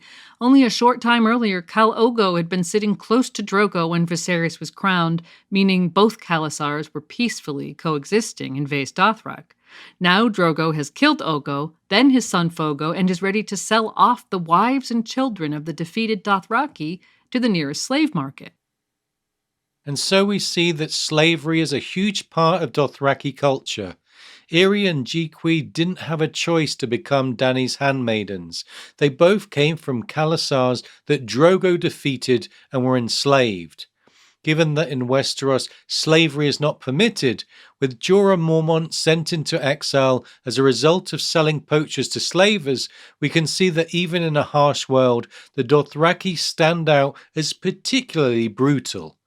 Through Dany's story, we'll eventually get a close look at the slave trade in Slavers Bay, and here's where that industry begins, with the capturing of free people. Here there are said to be as many as 10,000. Dany is left shocked as she tries to reconcile her view of a culture which has accepted and protected her with one that is also ready to enslave its own people with zero remorse. And the defeat of their own doesn't begin to cover the poor Lazarene community devastated by a double Dothraki attack, now also facing the prospect of a life of slavery. Dany is shocked to see members of her Khalasar forcefully having their way with a young Lazarene girl. Though Jorah chalks all this up as good business that could earn enough gold to support a westward conquest, Dany can't contain her disgust and tries to stop the Dothraki men claiming their reward. The Dothraki are shocked at her attitude, but her blood riders attempt to convey her message. So here Dany begins to challenge the dark side of Dothraki culture. It's certainly a noble position, but these are cultural mores that have probably been in place for centuries or more. She really has her work cut out if she wants to revolutionize Dothraki culture, which we'll be exploring later.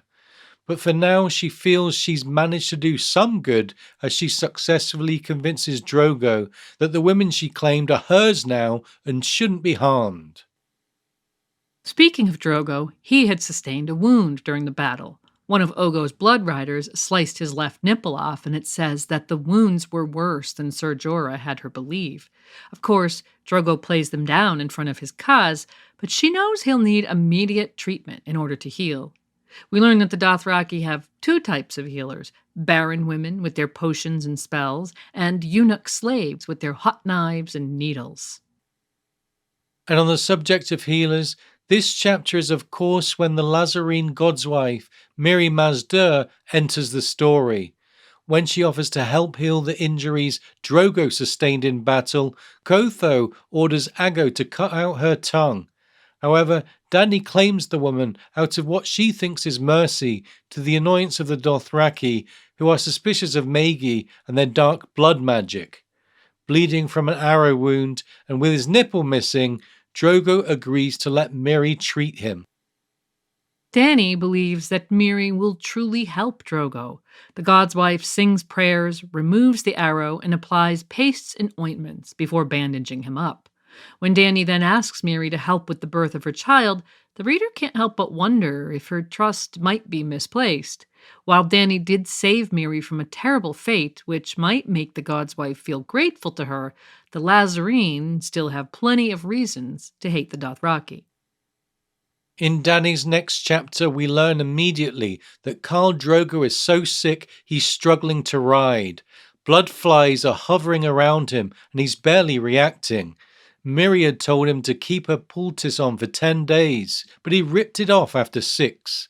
Instead, he's been drinking poppy wine, prepared by the Khalasar's herb woman. Unfortunately for Dany, Drogo falls heavily from his horse, and she tries to disguise the Khal's weakness by ordering his blood riders to stop riding and set up camp, pretending the order came from Drogo himself. At this point, Drogo's blood riders object to a Khaleesi telling them what to do, and we see that the power Dany has comes through her Khal. When she asks Kotho to fetch Miri, he initially refuses, but then finally acquiesces, albeit furiously. By now, Dany is realizing that Drogo might die, and her tearful denial subsides when Jhiqui reminds her that the Khal fell from his horse.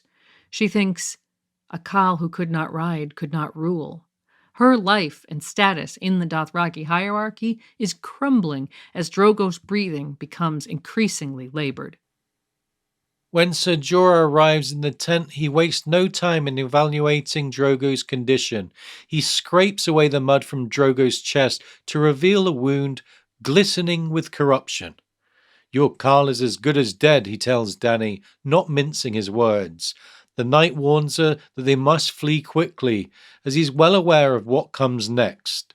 It says, when he has gone, Jhaqo and Bono and the other Khos will fight for his place, and this Khalasar will devour itself. The winner will want no more rivals. The boy will be taken from your breast the moment he is born. They will give him to the dogs. When Miri arrives on the scene, Kotho doesn't hesitate in slapping the Magi to the ground. Dany orders him away, hoping that by saving her once more she'll reciprocate and save Drogo. In Dany's desperation, she entertains the idea of Miri conducting a blood magic ritual to save Drogo. Miri warns her that there will be a price to the ritual. Only death may pay for life, she says. Dany is relieved when she comes to believe that the death will be that of Drogo's Stallion. Despite the pleading from her Khas, who point out that blood magic is forbidden among the Dothraki, Dany decides to allow Miri to continue. As Miri carries out the ritual, it becomes obvious the Dothraki are terrified of the magic, and Kotho vows to kill Miri, storming off toward the tent.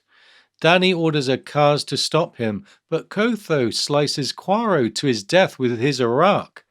It's now that Ser Jorah steps up to duel with Kotho, and he's wearing his Westerosi armor, which is a contrast to the Dothraki, who fight unprotected.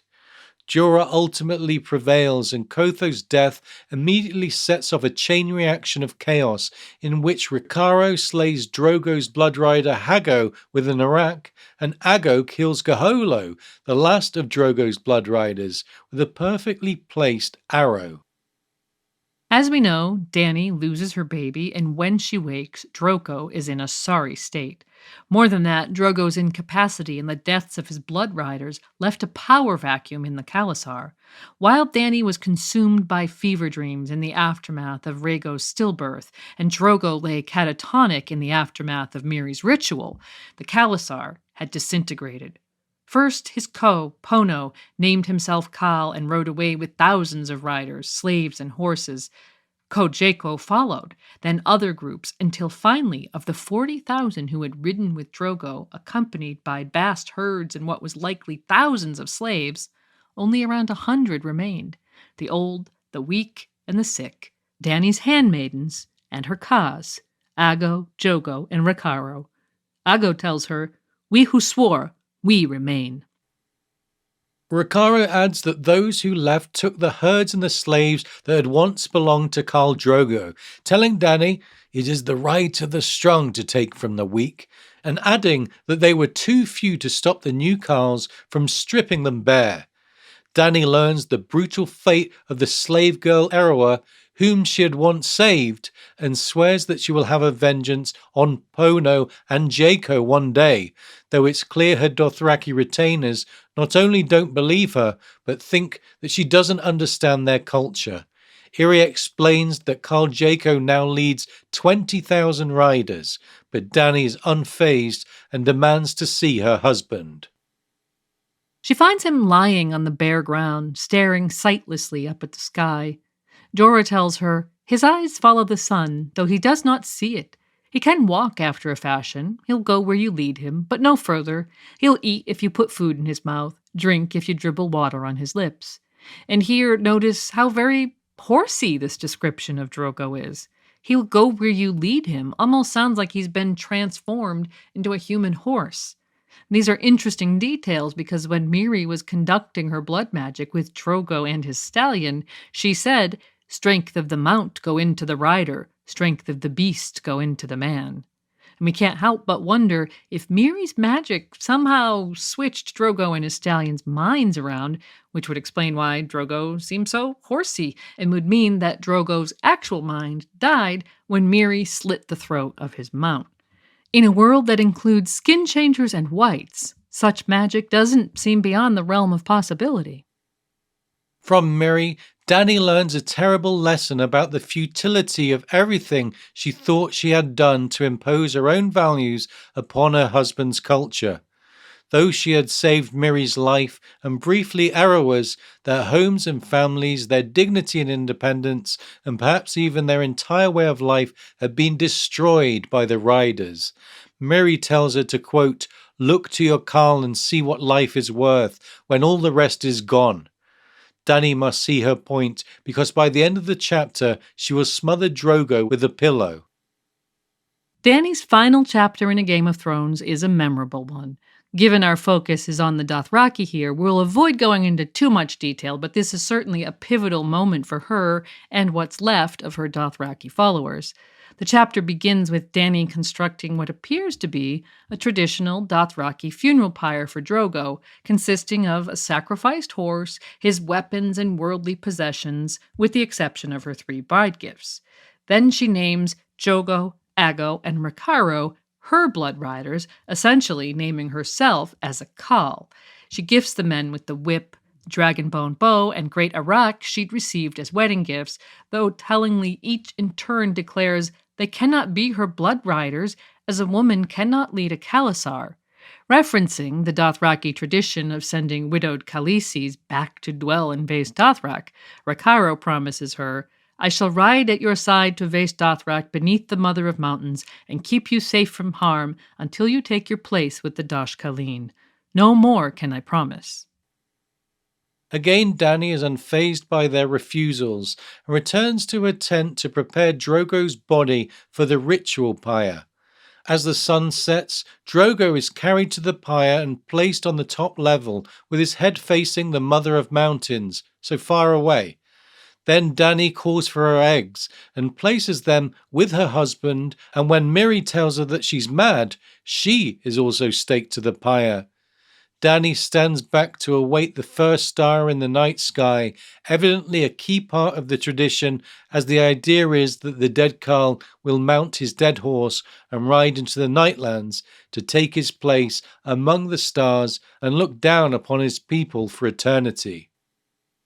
Fittingly, the first star Dany sees in the night sky is a red comet, and she takes it for a sign, and the pyre is lit.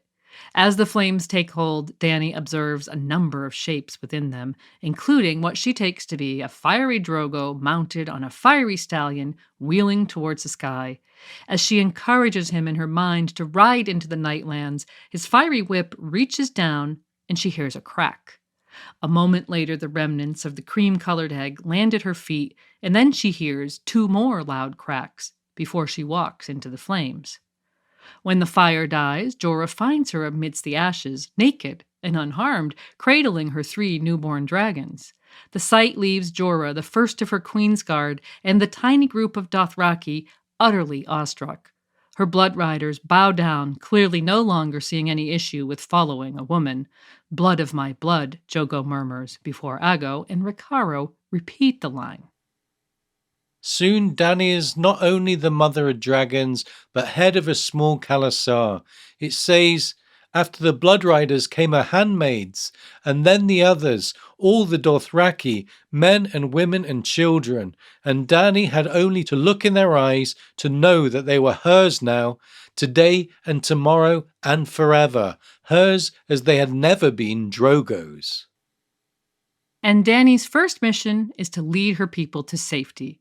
Avoiding the new Khalasars in the Dothraki Sea, she heads south and east through the desert of the Red Waste towards Qarth, the city whose powerful walls were built to withstand assaults by the strongest Khalasars of history. From there, she'll travel to Slaver's Bay, where ultimately she'll free thousands of unsullied slave soldiers and conquer the slave cities of Astapor, Yunkai, and Meereen, cities whose trade has traditionally been supported by Dothraki Khalasars selling the victims of their many raids and wars. As for Dany's Dothraki followers, we see them on page a lot less after A Game of Thrones, though there is the interesting detail from A Storm of Swords when the Yunkai threatened that they had, quote, dispatched riders to Vaes Dothrak to bring a Khalasar down upon you, and will discuss the state of the Dothraki and the Khalasars in A Dance with Dragons and beyond in the final segment. But for now, we want to reflect on the Dothraki characters we've gotten to know thus far. First and foremost was Drogo, a fierce leader who seemed ready to listen to Dany's challenges to his Dothraki culture. Perhaps he was humouring his exotic wife, or perhaps he saw something in the values she thought to impose on his people. Without his viewpoint, we cannot know if she had truly gentled the savage, or how he would have handled his planned invasion of Westeros in her name. We can only wonder how well Dany would have succeeded at preventing her newfound family from ravaging the land of her birth under the leadership of her husband. Then there are Irri and Jiqui, whose task has been to help Dany assimilate to the Dothraki way of life. Aggo, Jhaqo, and Ricardo, the surviving members of her cause, are now her blood riders. But beyond these characters, we actually get very few named Dothraki and very little Dothraki characterization. It's actually a common criticism in the fandom that George's portrayal of the Dothraki tends a little bit towards the one-dimensional. And we think that's a valid criticism that so far holds true through the story. We've recently covered the Free Folk, who were a memorable bunch that included different tribes, color characters, and characters with backstories and depth, and we think it's fair to say, at this point, that the Dothraki are somewhat lacking in comparison. And with that comment about characterization out of the way, it's also fair to say that George did very well to weave Dothraki culture into the plot in A Game of Thrones. They are a key part of that book and offer a wholly different flavour to what's happening in Westeros. Dany's early story is vivid and exciting, with plot twists as unpredictable as the Dothraki themselves. Though the Dothraki do fade into the background as the series goes on, by the end of A Dance with Dragons, Dany is back in the Dothraki Sea, with the Horse Lords poised to re-enter the story in a major way.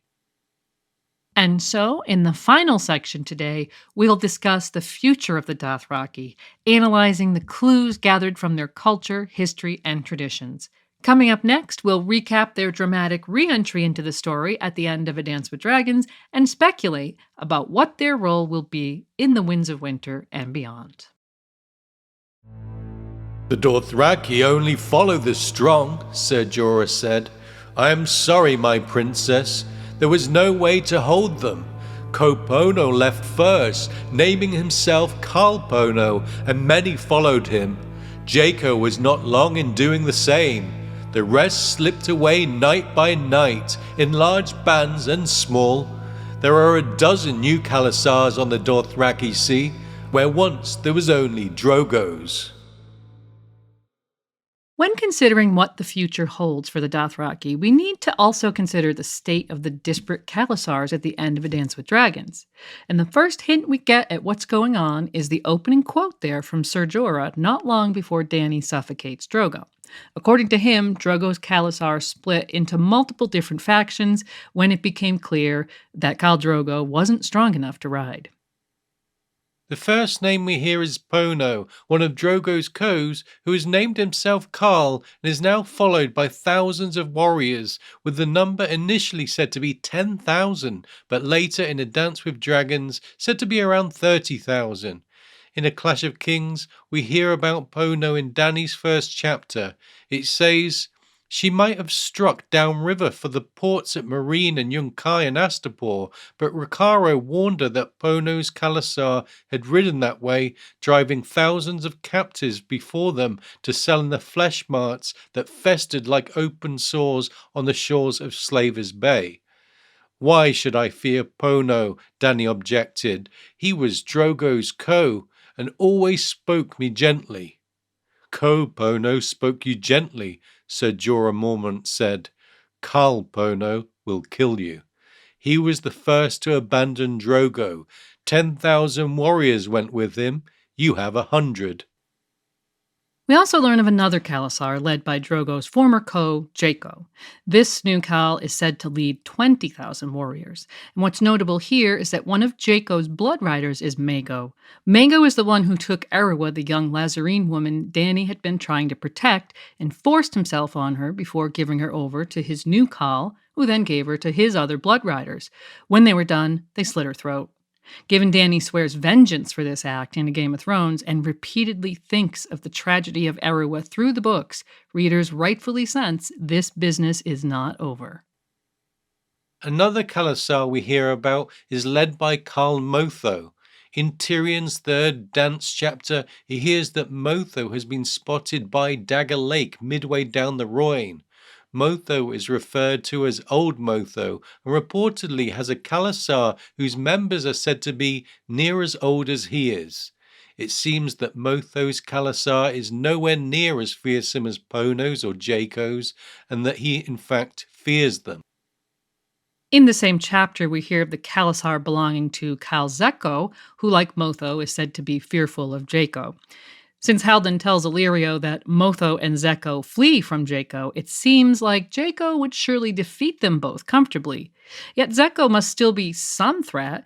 As Illyrio states, Jhaqo visits Qohor every 3 or 4 years. The Qohoric give him a sack of gold, and he turns east again. This detail seems to confirm that Jhaqo's Khalasar wasn't formed from the remnants of Drogo's, but existed at the same time. And there are other Khals mentioned in the story, Khal Jomo and Khal Ogo, who are both present in Vaest Dothrak for Dany's presentation to the Dosh Khaleen and later at the feast where Viserys met his fate. Ogo is later killed in battle by Drogo, but Jomo is noted to be an occasional ally of Drogo's in the A Feast for Crows appendix, as is Khal Morro, who was last seen on page at Dany's wedding in A Game of Thrones. So there are as many as 6 named Khals, who presumably all lead sizable Khalasars, that we should be aware of in the run-up to the Winds of Winter. Nor should we forget that Jorah spoke of a dozen new Khalasars in the aftermath of Drogo's collapse, so there may also be many more smaller units roaming the Dothraki Sea. Given we mentioned that Dany has beef with Khal Jhaqo, it's no doubt highly significant that it's his Khalasar that finds her lost in the Dothraki Sea at the end of A Dance with Dragons. In that chapter, when Dany hears a horse, she believes her blood riders have finally found her, but soon realizes it's a scout from a Khalasar. She mounts Drogon and follows the scout until she sees a vast herd of horses below, accompanied by a score of riders who ride off in panic. Drogon kills one of the horses, and the 2 of them land and eat the charred horseflesh. But George, as ever, wants to leave us on a huge cliffhanger to keep us thirsty for the next installment, and so he ends the chapter and Dany's A Dance with Dragons arc like this. As the western sky turned the color of a blood bruise, she heard the sound of approaching horses.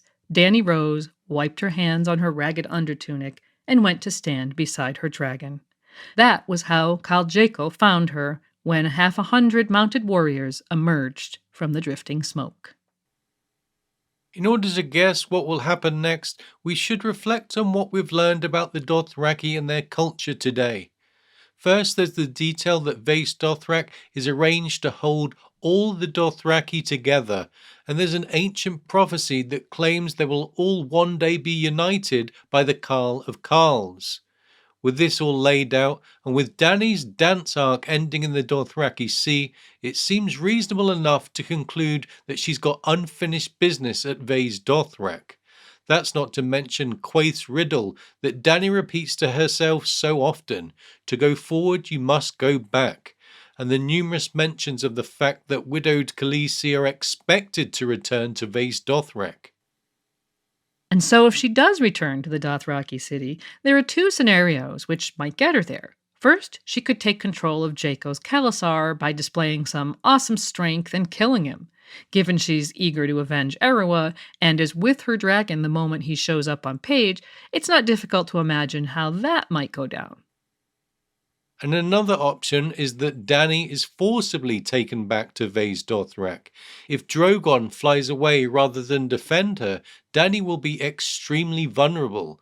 We've mentioned numerous times that the wives of dead Khals are expected to return to the Dosh Khaleen to join the crones who reside permanently in Vaes Dothrak.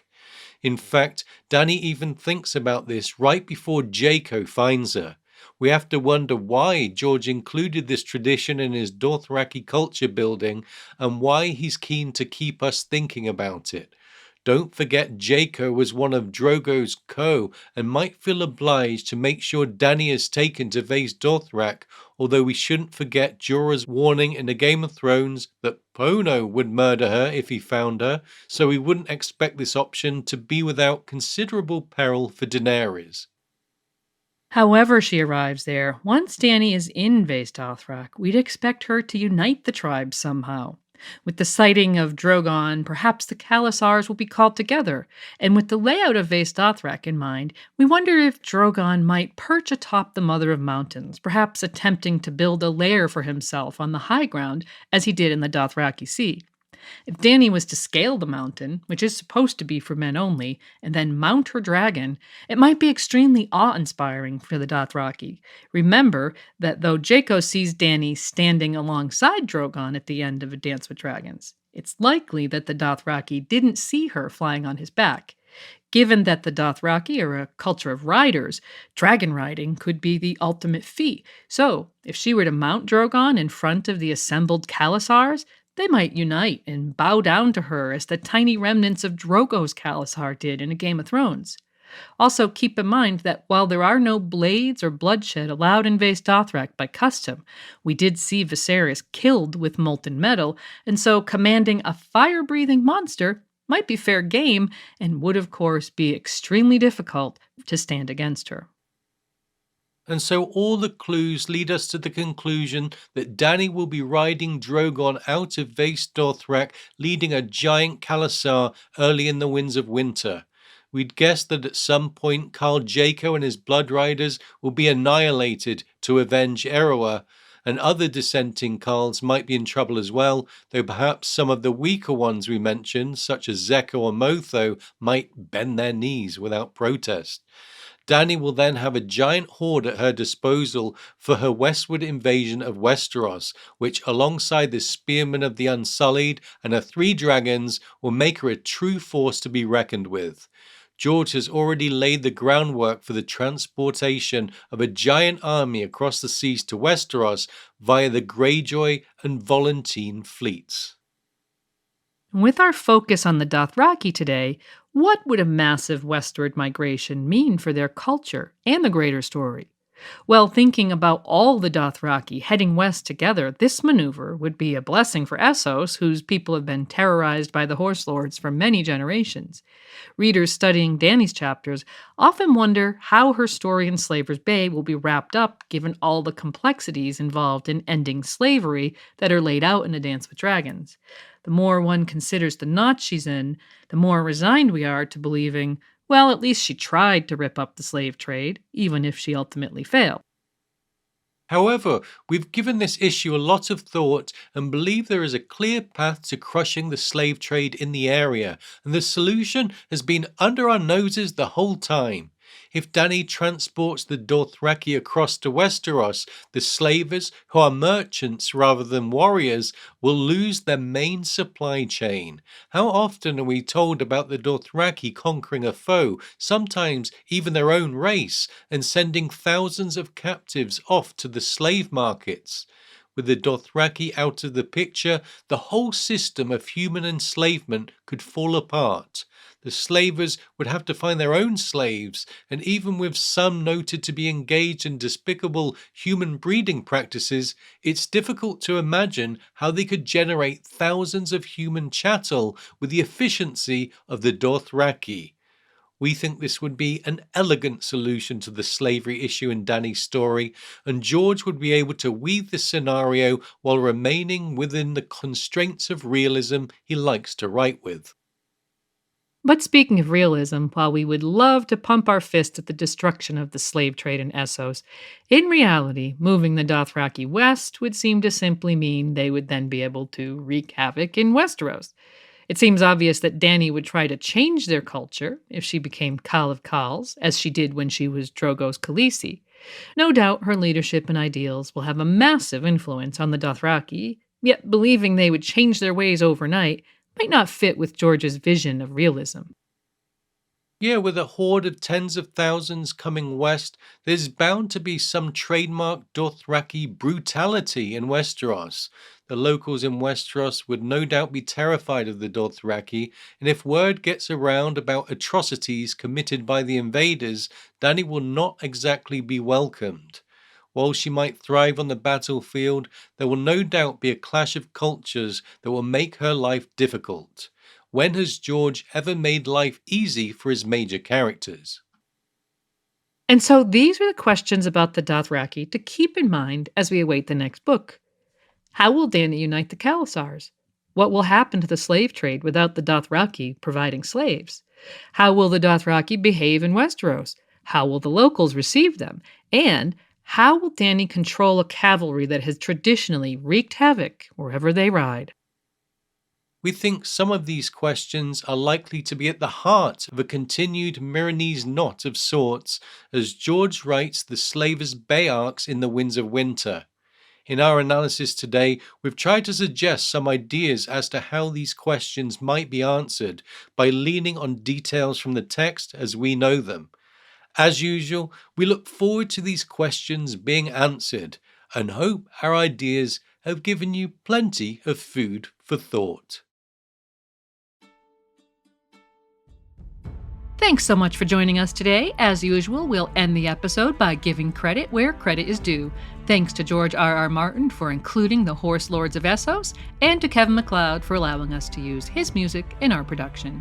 And now we'll thank our patrons from the Castle Steel level. If you enjoy the podcast, consider being a patron, and you could be hearing your name here too. Our sincere thanks to Atori Loon, AJ, Egg on the Sixth, Allie B, Brennan, Casey, Cassandra, Lady Amalthea, Chris, Christian, Courtney, David, Darian, Dimitri B, Dennis, Lady Diana Dane, Liza, Emily of the Erie, Ezra, Felix, Gerald Garcia, Sir Gladworth, Sir Gregor the Toasty, Lord of the Breadfort, Ingvild, Something Like a Lawyer, Jim McGeehan, Winter's King, Red Jimba Rivers, John Aris, Rider of the Ice Dragon, Sonarion the White Storm, Jordan G, Judson, Katie, Kenneth, Tree Girl, Sir Galahoo of What, Anne Hayden Jones and her husband Pip, Lena Snow, known as the Twilight Star, Lemba, Lomas Knight Rider, survivor of the Yeen Sleepover, Mage Marmot, Monero Geek TV, Maria, Margareta, and our cohort of Matts, Matt A, Matt C, Matt K, Matt L, Matt M, and Matt R, as well as Beatrix Rainfall, Maester Mary, Molly, Nimblenick One Iric, Peter Pebble, Paul B, Paul H, PJ, Peter, King Ray first of his name, Richard, Rickle Pickle, Sam, Sir Swift the Peppered Knight from the House of Black and Grey, Sir Larcelot of Bee Hill, Cern, the Rat Chef de Cuisine, the Peppered Knight, Terry, Sir Terence, Knight of the Cedars, Steph Lioness, Quarren Halfhand, and Yvonne. As always, let us know if I've pronounced any of your names wrong, if you have a nickname you'd prefer to use, or if you feel we've left anything out. Visit RadioWesteros.com for quick access to all our podcasts. You can also find a link to our Patreon campaign, donate via PayPal or Ko-fi, and comment on our content there. Or find us on YouTube, Apple Podcasts, Spotify, Audible, or wherever you find your podcasts. And of course, you can connect with us via Instagram, Discord, email, or Blue Sky. Thanks again for joining us. We'll see you soon with a new episode. Bye for now.